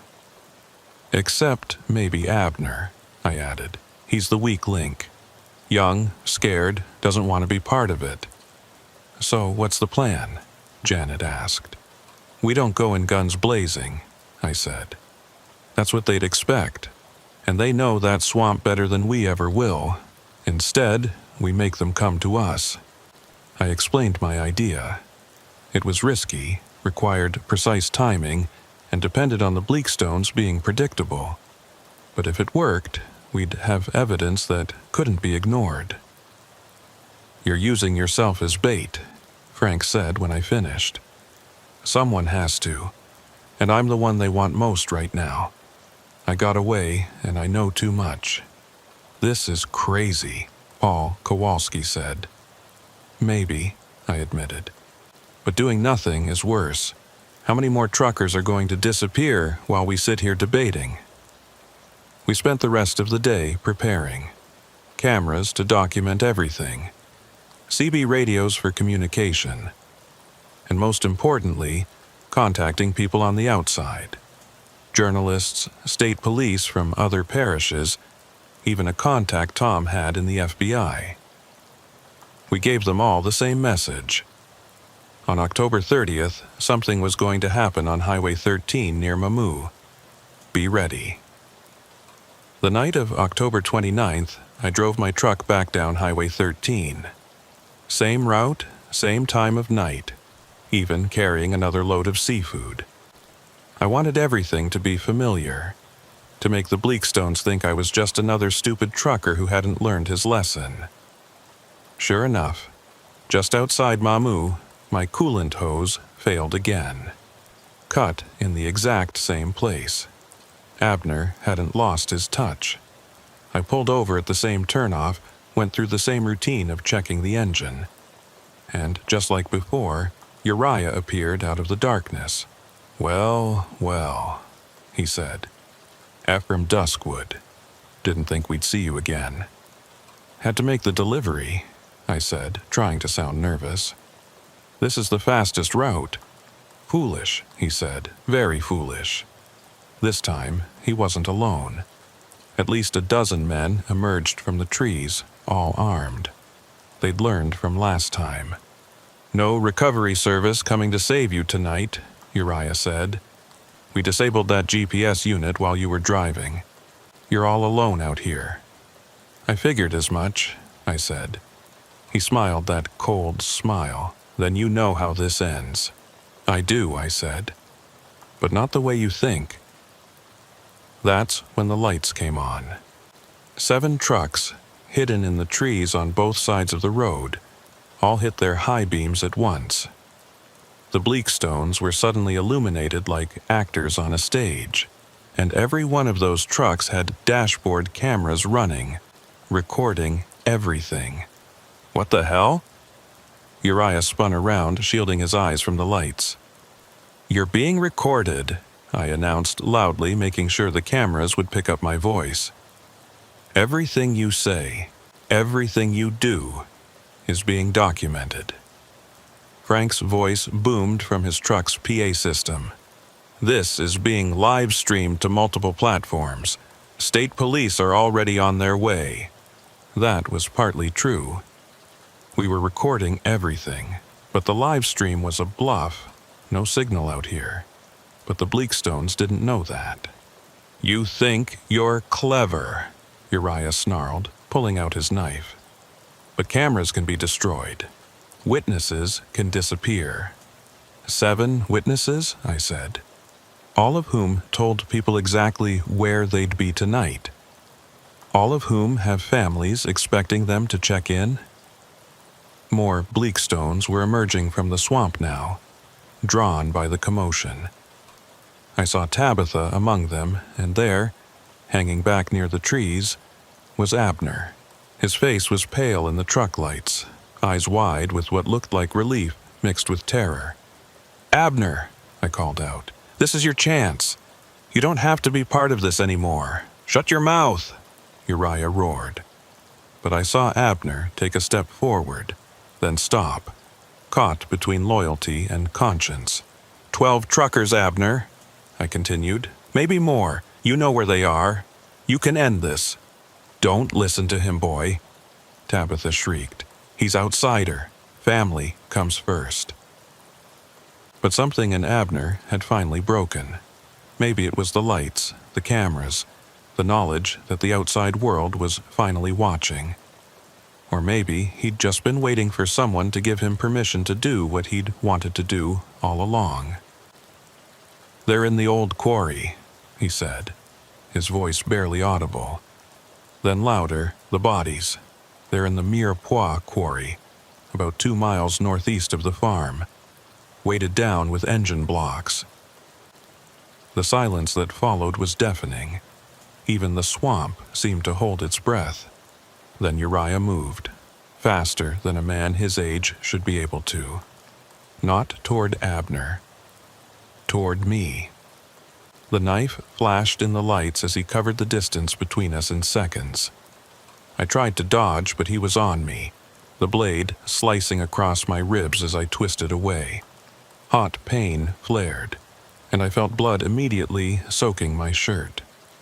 We went down together, rolling in the dirt, him trying to drive the knife home while I fought to control his wrist. "Stop recording," Tabitha screamed. "All of you, stop recording or we'll kill him." But the truckers didn't stop. They couldn't. This was evidence, proof of what the Bleakstones really were. Uriah was stronger than he looked. Muscles like wire cables under his weathered skin. The knife inched closer to my throat. I could smell his breath, sour with tobacco and something rotten. Then a shovel connected with the side of his head. Not hard enough to kill, but enough to stun. Uriah rolled away and I looked up to see Abner standing over us, shovel raised for another swing if necessary. "Enough," Abner said. "It's enough, Uncle Uriah. It's over." "You little traitor." Tabitha rushed forward, but Janet Pike was out of her truck now, tire iron in hand, placing herself between Tabitha and Abner. "Back off, lady," Janet said calmly. "You're done terrorizing truckers." The sound of sirens finally cut through the night. Real ones, this time, getting closer fast. The Bleakstones began to scatter, some running for the swamp, others for vehicles. But it was too late. The road was blocked in both directions now. Police cars, state troopers, even an FBI van. Uriah struggled to his feet, blood running from where Abner had hit him. He looked at his nephew with pure hatred. "You destroyed us. Your own blood." "You destroyed us," Abner shot back. "The moment you killed the first trucker, I was just too scared to stop you." The police moved in then, weapons drawn, shouting orders. The Bleakstones who hadn't fled were forced to the ground, cuffed, arrested.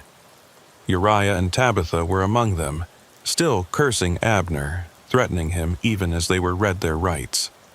An EMT worked on my ribs. The cut was long but not deep, needing stitches but nothing critical. As he bandaged me up, I watched the police operation unfold. They'd brought everyone, local cops, state police, FBI, even a forensic team ready to process the scene. Detective Sarah Robichaux from the state police took my statement right there on the roadside.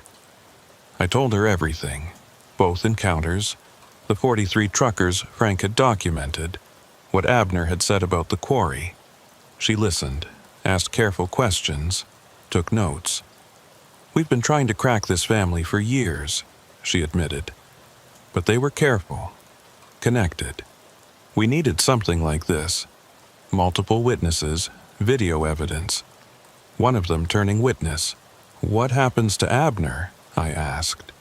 "Depends on what he knows, what he's willing to testify to.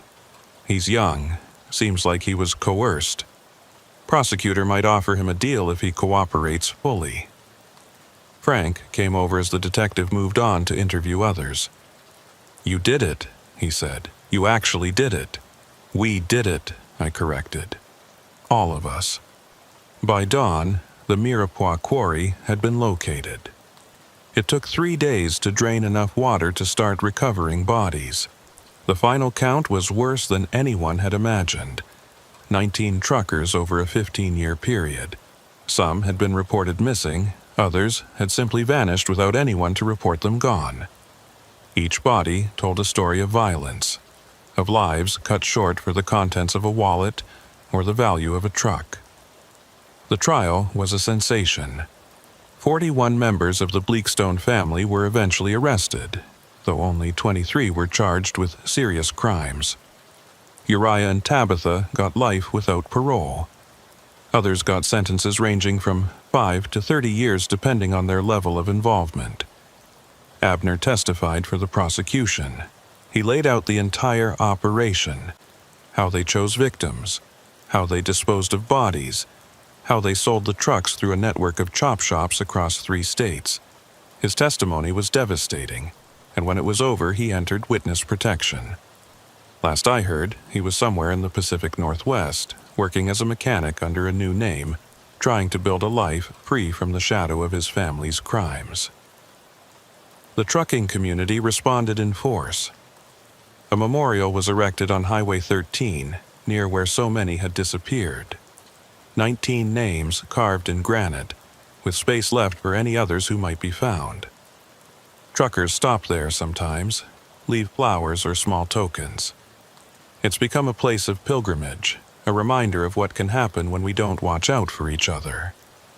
I kept driving for another 2 years, but it was never the same. Every breakdown, every offer of help from a stranger, every isolated road at night, they all carried echoes of that swamp, of Uriah's cold smile and the knife flashing in the headlights. The scar on my ribs ached whenever it rained, a permanent reminder. Eventually, I sold my truck and took a job as a dispatcher.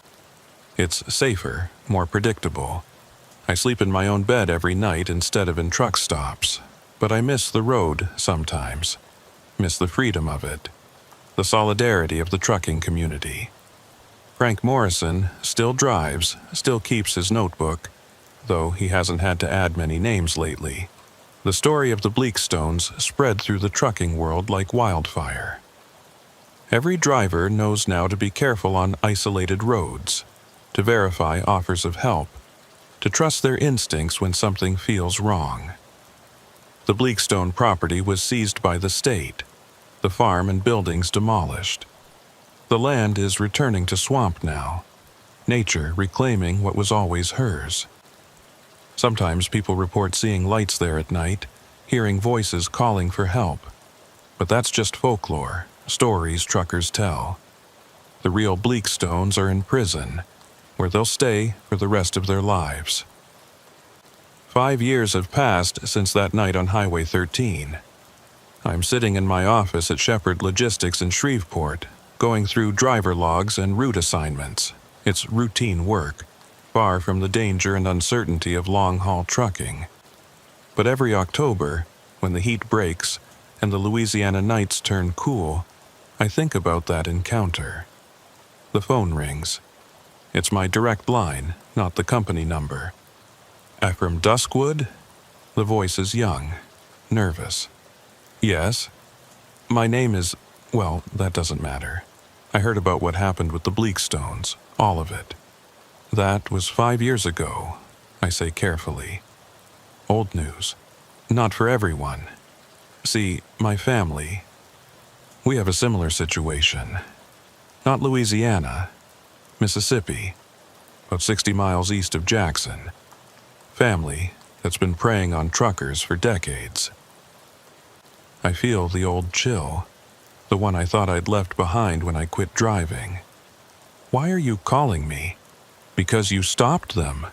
You and those other truckers, you showed it could be done. Call the police. I can't. They own the police in our county. Sheriff's married to my cousin. Deputies are all related somehow. It's like the Bleakstones, but worse, because they're not just taking truckers. They're taking anyone who breaks down on Highway 49. Families, tourists, anyone. I'm already reaching for my old notebook, the one where I kept track of everything during the Bleakstone investigation. What's your name? Call me Daniel. That's not my real name, but it's what I want to be called. Are you part of it, Daniel? Like Abner was? A long pause. I was, until 3 weeks ago when they took a family. Mom, Dad, 2 kids. The kids were maybe 8 and 10. They made me help dispose of the car. The kids' toys were still in the back seat. I close my eyes. It's happening again. Or maybe it never stopped. Maybe for every Bleakstone clan we expose, there are 10 more operating in the shadows of America's back roads. Where are you now? I ask. Truck stop near Meridian. I ran. Took what evidence I could, but it's not much. Some photos, a few documents. They'll come looking for me soon. How many bodies, Daniel? Dozens, maybe over 100. They've been doing this since the 1960s. I look at the photo on my desk. The 7 truckers who helped me stop the Bleakstones. Frank, Miguel, Tom, Janet, Pete, Paul, Marcus. We still keep in touch, still share information about dangerous routes and suspicious incidents. Stay where you are, I tell Daniel. Keep visible, stay in public spaces. I'm going to make some calls. I hang up and immediately dial Frank. He answers on the second ring like he's been expecting my call. Frank, we've got another situation. Mississippi? How did you know? Been hearing rumors for months. Truckers going missing on 49. Locals all say to avoid that stretch after dark. Figured it was only a matter of time before someone reached out. Can you get the others? Already started. Tom's in Memphis. Can be there in 3 hours. Janet's running a load through Mobile, but she can divert. The Kowalski brothers are actually in Mississippi right now doing a furniture haul. What about Marcus? Marcus quit driving last year. Got married, has a baby on the way. But he gave me names of other drivers who want to help. There's a whole network now, Ephraim. Truckers who've heard the story, who want to be part of stopping these predators. This is what we've become. Not vigilantes exactly, but a kind of early warning system. A rapid response network for situations the regular law enforcement can't or won't handle. Since the Bleakstones, we've helped expose 3 other operations. Each time, we use the same strategy. Overwhelming documentation, multiple witnesses, and enough media attention that authorities have to act. I'll need a truck, I say. You're coming out of retirement. Just for this. That kid sounds scared, Frank. And if there are really 100 bodies, I know someone with a rig you can borrow. Owner-operator who's laid up with a bad back. He'd be happy to help the cause. Within 6 hours, I'm back behind the wheel of a semi for the first time in 3 years. It's a newer Peterbilt, all digital displays and computer-controlled everything. Different from what I used to drive, but the feel is the same. The height, the power, the sense of being part of something bigger than just a vehicle. I meet Daniel at the truck stop. He's younger than Abner was, maybe 22, with the haunted look of someone who's seen too much. His evidence is more substantial than he indicated on the phone. Photographs of burial sites, ledgers showing trucks that were sold, even audio recordings of family members discussing their crimes. They call themselves the Harrow family, he explains, as we sit in my borrowed truck, going through the materials. Been living on the same land since before the Civil War. They have a whole system, fake cops who pull people over, a tow service that's actually a front for their operation, even a used car dealership where they sell the vehicles. How many family members are involved? At least 60 who know about it.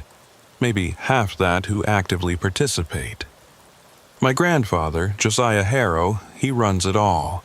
Makes the Bleakstones look like amateurs. Over the next 2 days, we build our case. The network Frank mentioned is bigger than I imagined. 30 truckers willing to help, plus journalists who covered the Bleakstone story, even some FBI agents who worked that case and want to prevent another one. The plan is similar but larger in scale. We need to catch the Harrows in the act, document everything, and make it impossible for local law enforcement to cover it up. But this time, we have an advantage. Daniel knows their procedures, their schedules, when and where they hunt. Tuesday nights, he says. They always work Tuesday nights. Fewer trucks on the road, fewer witnesses. They have a spot on Highway 49, about 10 miles south of McGee. Blind curve, no cell service. They put out spike strips, wait for someone to blow their tires, then the fake cops show up. And people fall for it? The uniforms are perfect. The cars look real, unless you know what to look for. By the time victims realize something's wrong, it's too late. We set it up for the following Tuesday. I'd be the bait, driving the Peterbilt with a load of electronics, valuable enough to be worth their attention. The other truckers would be positioned along the route, hidden but ready. We had drone operators, yes, truckers with drones now, ready to provide aerial footage. And this time we had real law enforcement standing by. FBI agents from the Jackson field office who Daniel had contacted independently. The night came fast. October 29th, almost exactly 5 years after my first encounter with the Bleakstones. I tried not to think about the coincidence as I drove south on Highway 49, watching my mirrors for any sign of trouble. The spike strip appeared exactly where Daniel said it would be, barely visible in the darkness. I managed to avoid it, pretending to swerve for an animal. As expected, this triggered their backup plan. A police car, complete with lights and sirens, appeared behind me, signaling me to pull over. I complied, pulling onto the shoulder. The officer who approached looked the part, uniform pressed, badge shining, hand resting on his weapon, but I could see others moving in the woods surrounding my truck. "License and registration," the fake cop said. I handed over forgeries Frank had prepared. Documents that would check out initially but raise flags if anyone looked too closely. The cop studied them with a flashlight, then smiled. "Mr. Johnson, I'm going to need you to step out of the vehicle." "What's the problem, officer?" "Step out of the vehicle, sir." I complied and immediately felt a gun pressed against my back. Not from the fake cop, from someone who'd approached from the blind side. "Don't make a sound," a voice whispered. "Just walk toward the trees." This was the moment. I raised my hands, the signal we'd agreed on. The night exploded with light and sound. 30 trucks hit their horns simultaneously while activating every light they had. Headlights, fog lights, work lights. The hidden drones buzzed overhead, their cameras capturing everything. And from the north and south, real police cars with real sirens came screaming down the highway. The harrows scattered like roaches, but there was nowhere to go. The truckers had formed a perimeter, their vehicles blocking every escape route. The drones tracked those who ran into the woods. And the FBI agents who'd been monitoring everything moved in with practiced precision.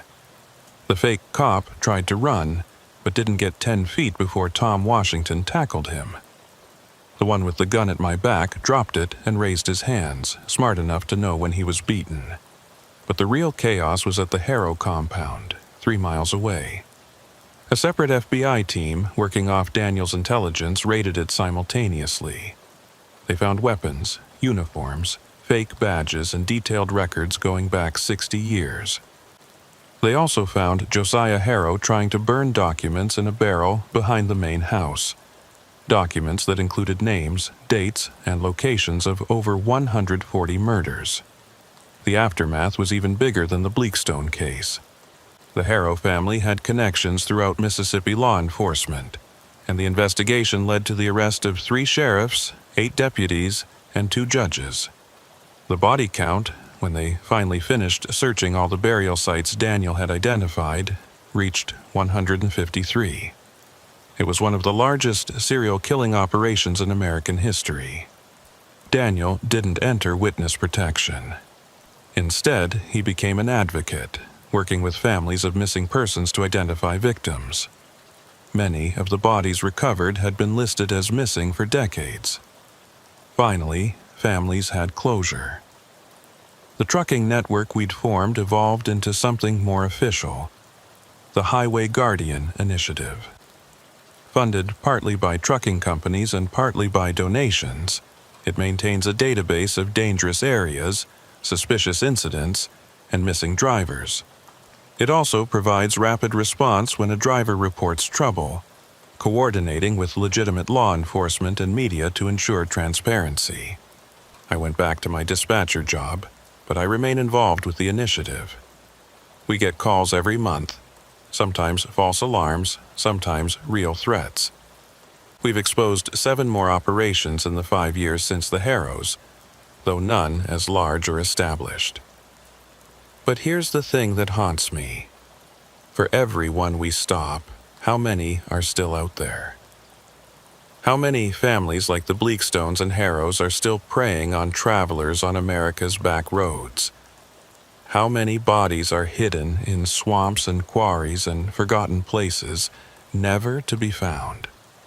I keep a map in my office now, marked with red pins for every confirmed predator site, yellow for suspicious areas, green for places we've cleared. There's still too much red, too much yellow, too many dark places where the modern world hasn't quite reached, where old families make their own law and strangers disappear without a trace. Sometimes young truckers come to see me, wanting to hear the story firsthand. I tell them, but I also warn them. The road is dangerous in ways that have nothing to do with weather or mechanical failure. There are human predators out there, watching for the vulnerable, the isolated, the ones who won't be immediately missed. Trust your instincts, I tell them. If something feels wrong, it probably is. Don't be too proud to refuse help, to turn around, to call for backup. And always, always let someone know where you are.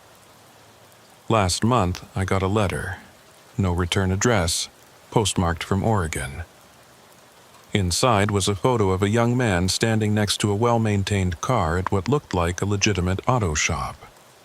On the back, written in careful handwriting, "Living clean, teaching others to do the same. Thank you for giving me the courage. A.G. Abner Grimhold, building a new life far from the Louisiana swamps. He'd found his own way to make amends, to balance the scales. It gave me hope. But then yesterday, another call came. Wyoming this time. A family that's been hunting truckers near the Colorado border. The caller sounds young, scared, familiar. Another reluctant accomplice looking for a way out. Another dark operation waiting to be exposed. Frank's already making calls. The network is mobilizing. Someone's borrowing me a truck. Because this is what we do now. We watch the dark roads. We protect our own. We shine lights into the shadows where predators hide.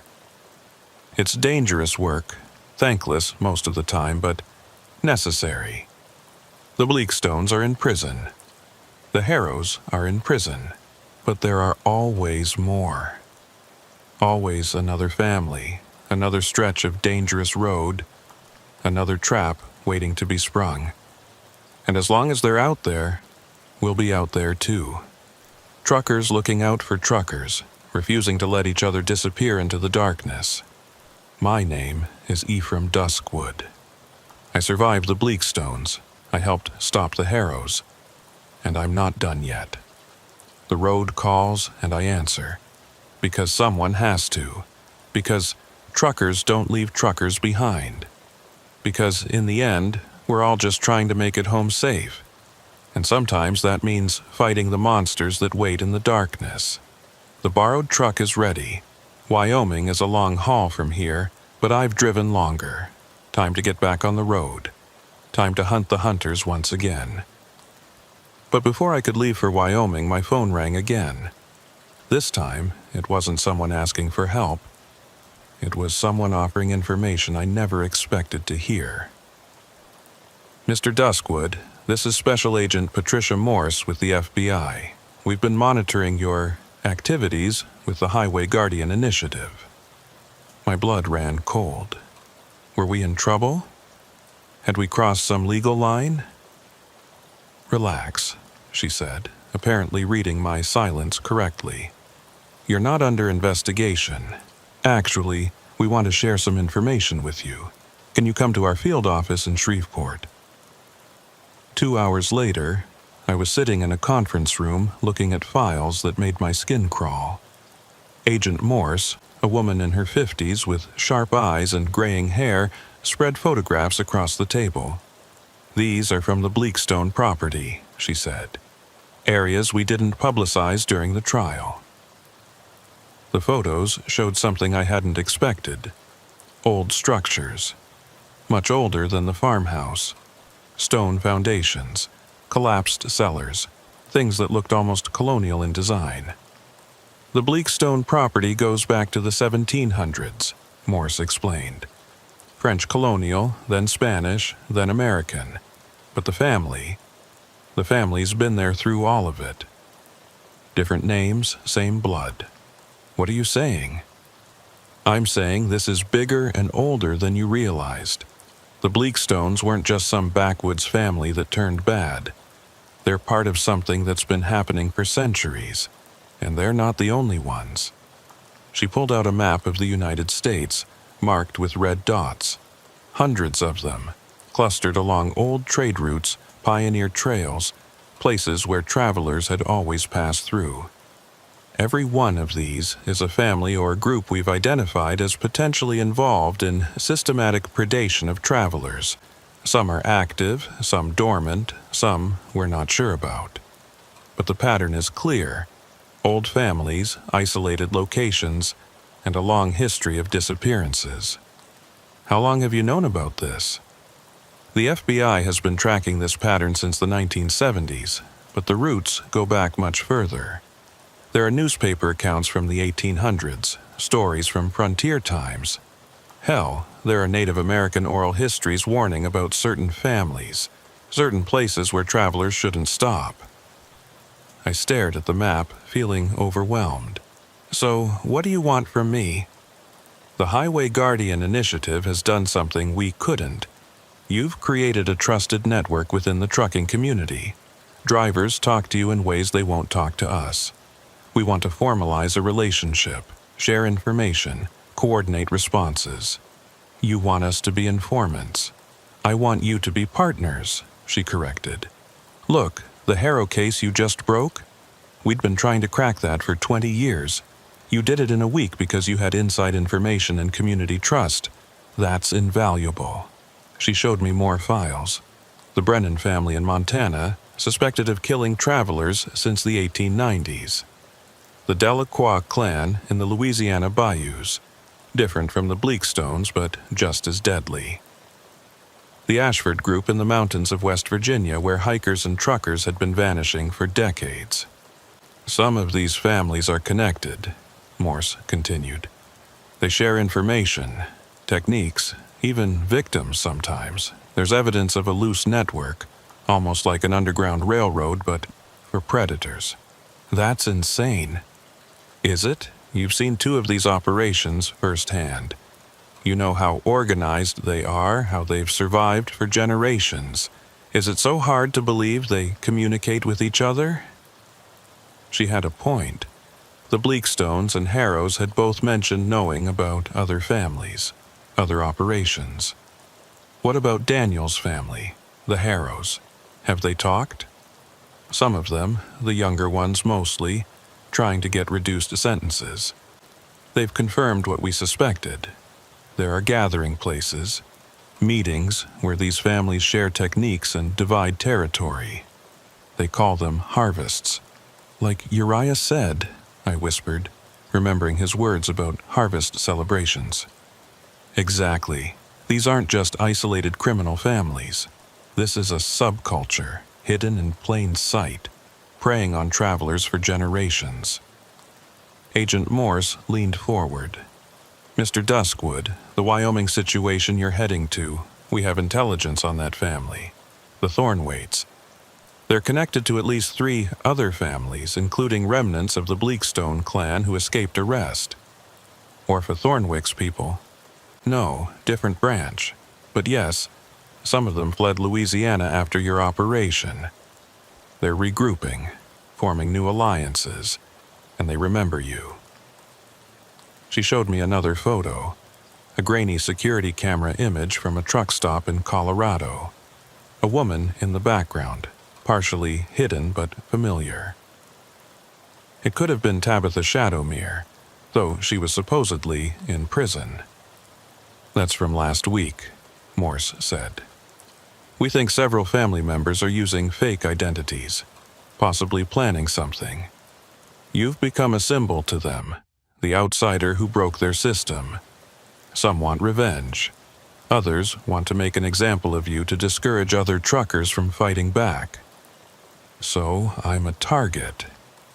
You've been a target since the night you escaped the Bleakstones, but now it's organized. They're watching you, waiting for you to be vulnerable. I thought about all the solo drives I'd done, all the truck stops I'd visited, all the times I'd felt watched but dismissed it as paranoia. Why are you telling me this now? I asked. Because we need you to keep doing what you're doing, but smarter, with backup, with intelligence. The Wyoming situation is a trap, Mr. Duskwood. The family there, the Thornwaites, they're expecting you. The young man who called you? We're not sure he's legitimate. You think he's bait?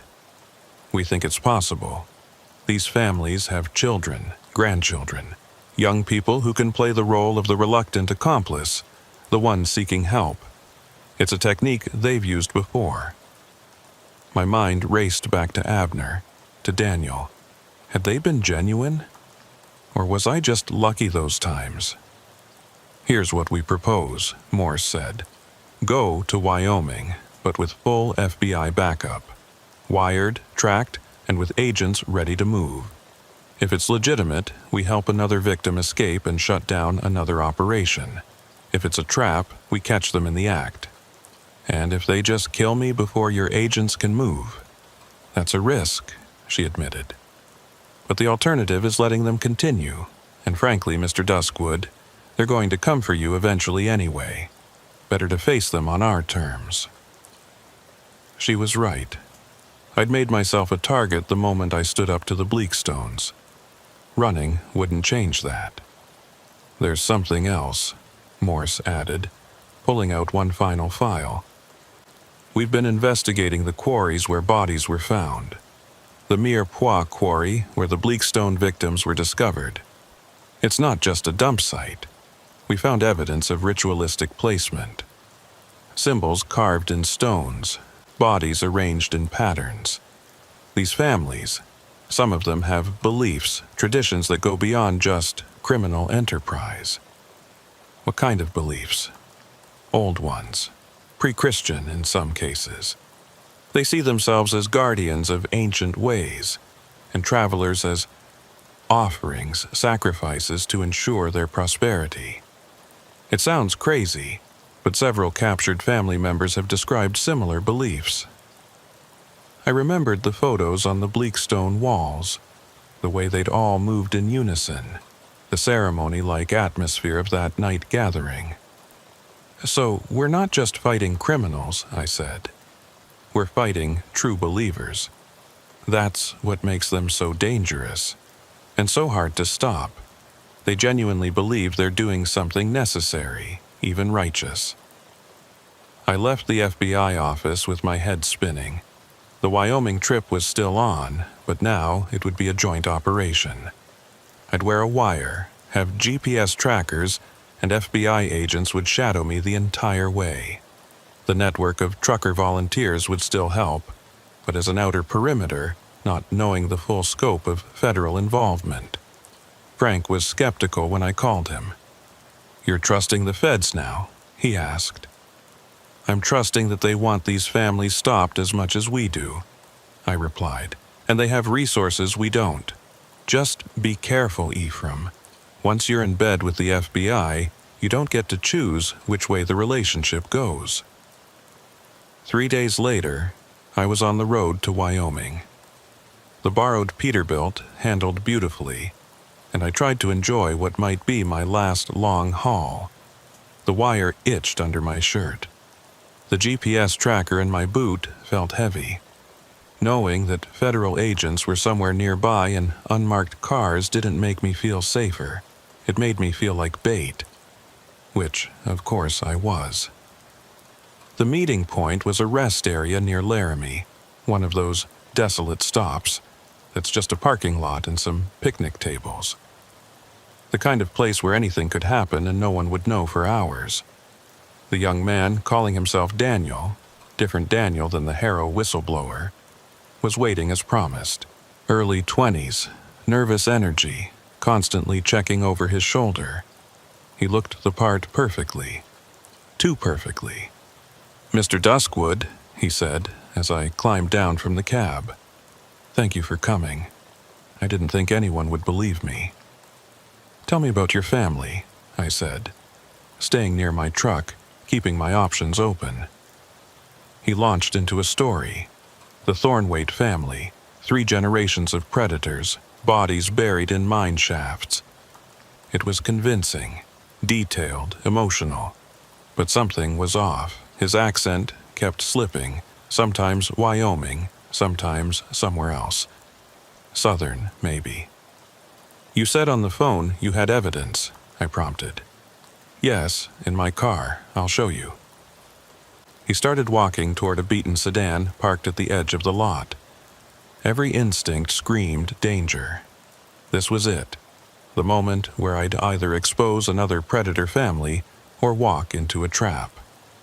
I followed, but slowly, noting everything. The rest area was empty except for us. No other trucks, no tourists, but I knew the FBI was watching. They had to be. Daniel opened his trunk, and I saw what was inside. Not evidence, but rope. Zip ties, a taser. He turned toward me, and his nervous expression was gone, replaced by cold determination. "They said you were smart," he said, his accent now fully Southern. Louisiana Southern, but not smart enough. The taser was in his hand, rising toward me. I started to dodge, but more figures emerged from behind the other cars. 4 of them, all young, all moving with purpose. This was the trap. But as they closed in, all hell broke loose. FBI agents materialized from concealed positions. Behind trees, from a van I hadn't even noticed, from prone positions on the rest area roof. "Federal agents, nobody move!" The young man who'd called himself Daniel tried to run, but didn't get 3 steps before being tackled. The others surrendered immediately, dropping to their knees with practiced ease. They knew the drill. Agent Morse approached, weapon drawn but pointed down. "You okay, Duskwood?" "Yeah," I said, though my heart was racing. They were really going to do it. They were going to take me.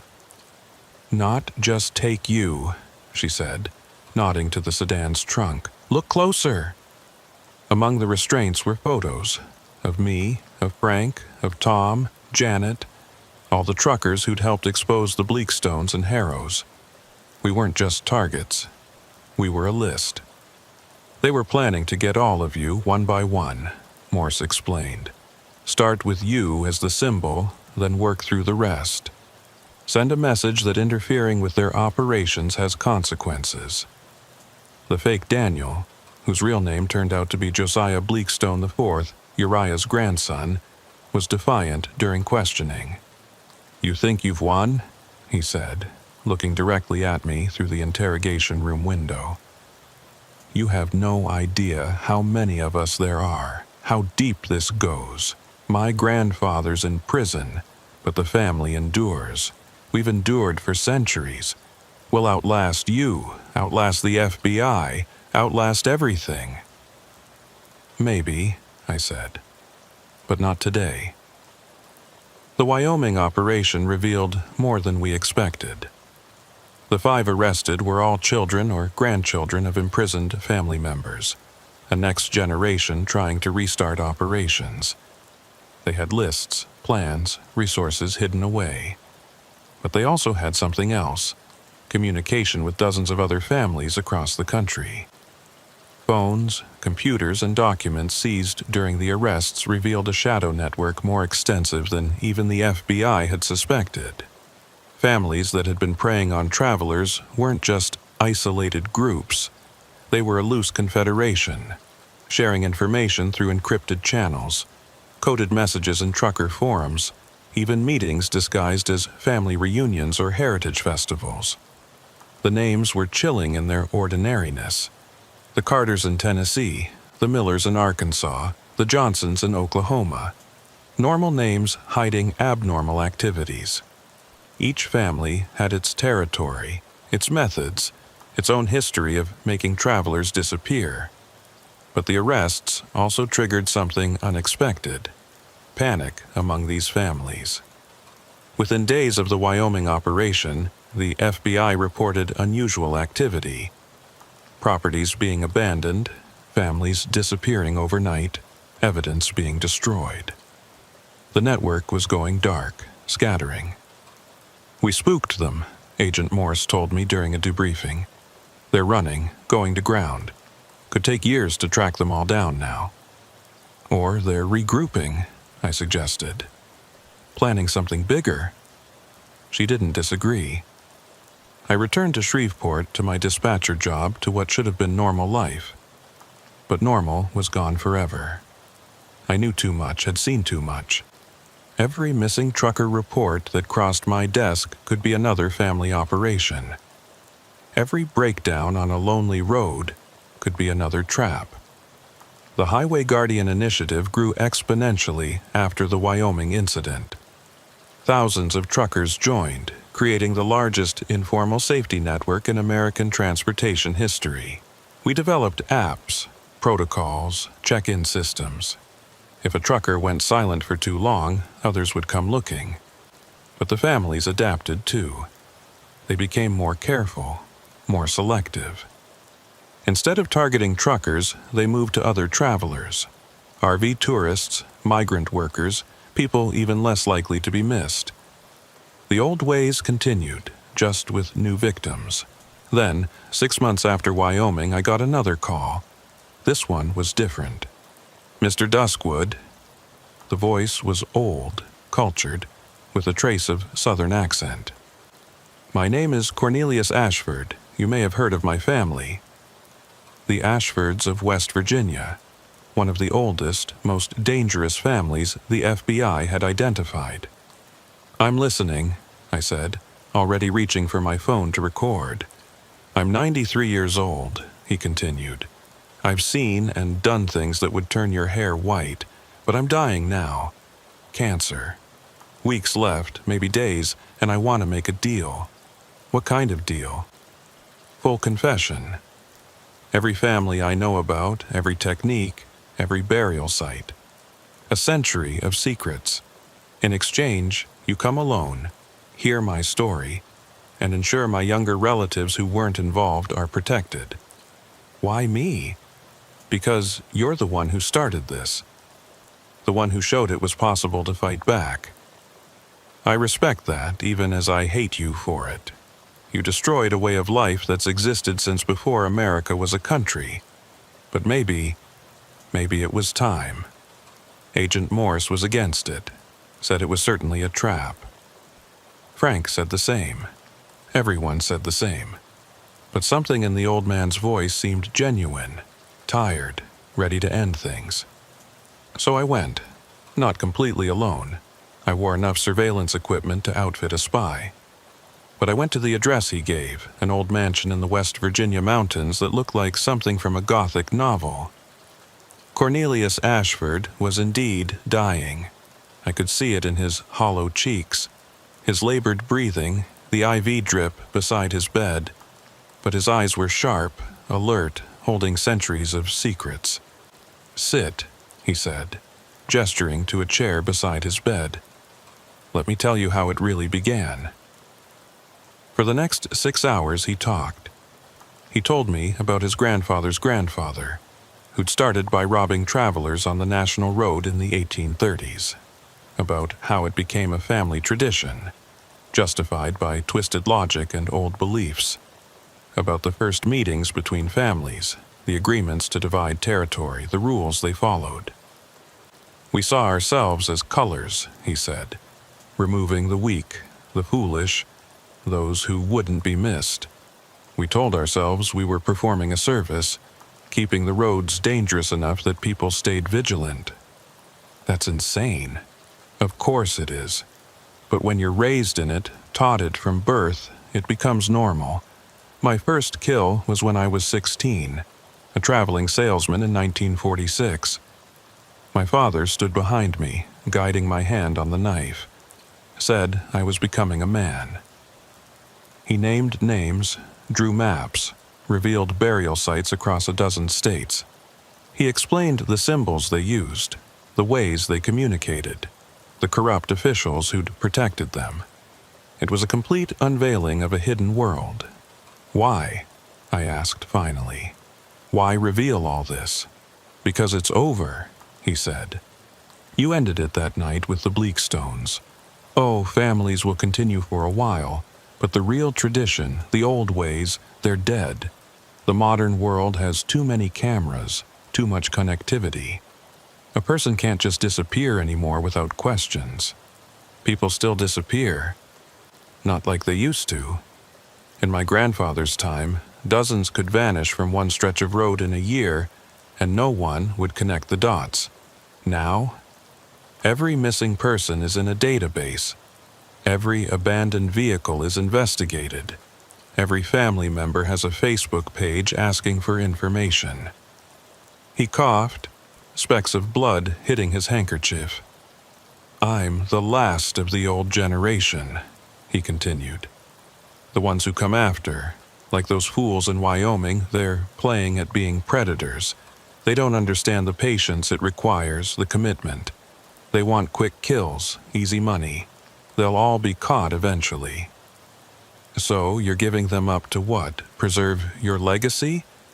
I'm giving them up because the game is over, and I'd rather end it on my terms than watch it degrade into common criminality. What we did was evil, Mr. Duskwood, but it was our evil, centuries of it. That means something, even if it's something terrible. He died 3 days later, before he could testify officially. But his recordings, his maps, his confessions led to the largest investigation in FBI history. Over the next year, 137 arrests were made across 23 states. Mass graves were uncovered, some dating back to the Civil War. Families that had operated for generations were dismantled. But not all of them. Some ran, disappeared into new identities. Some fought back, leading to standoffs and shootings. And some, the smart ones, simply stopped. Blended back into normal society, their secrets buried with their victims. The Highway Guardian Initiative is still active. We still get calls, still investigate suspicious incidents. But it's different now. The organized families are mostly gone, replaced by individual predators, opportunists, regular criminals. The ancient evil Cornelius described is fading, though its echoes remain. I still dispatch trucks from my office in Shreveport, but now I also teach. New truckers come to learn not just about routes and regulations, but about safety, about watching for signs, about protecting each other. I tell them the stories, the Bleakstones, the Harrows, the Ashfords. Some think I'm exaggerating. Others understand that the monsters in stories are sometimes real. Frank Morrison died last year. Heart attack in his sleep. He was still driving, still keeping his notebook. I have it now, updated with every incident, every close call. It's a record of survival, of truckers who faced the darkness and lived.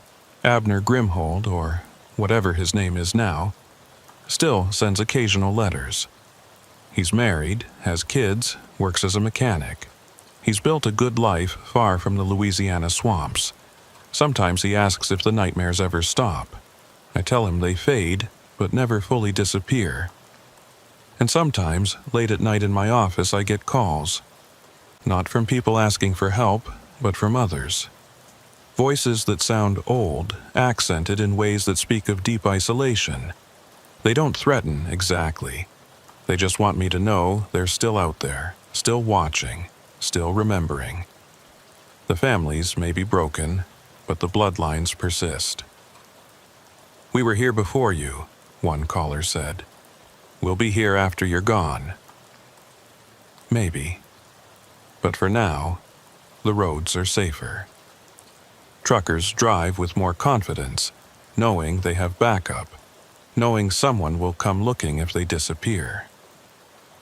The Highway Guardian Initiative has become a model, copied by RV associations, touring companies, even bicycle clubs, travelers watching out for travelers. The thing about evil is that it's patient. It can wait generations for the right moment to return. The families that preyed on travelers for centuries haven't been destroyed, just suppressed. Someday, when surveillance fails or society breaks down or people forget to be vigilant, they might emerge again. But that's a fear for another generation. For now, we've won. The hidden predators are exposed, the ancient traditions are broken, and the roads, while never completely safe, are safer than they've been in centuries. My name is Ephraim Duskwood. I'm a dispatcher, a teacher, a keeper of dark histories. I survived the Bleakstones, helped expose the Harrows, heard the confessions of the Ashfords. I've seen the worst humanity can become when it operates in shadow. But I've also seen the best. Truckers risking everything to save strangers. Communities coming together to fight evil. Young people like Abner and Daniel finding courage to break from toxic traditions. The road goes on, and so do we. Watching, protecting, remembering. Because someone has to. Because the moment we forget is the moment they return. And we'll be ready if they do.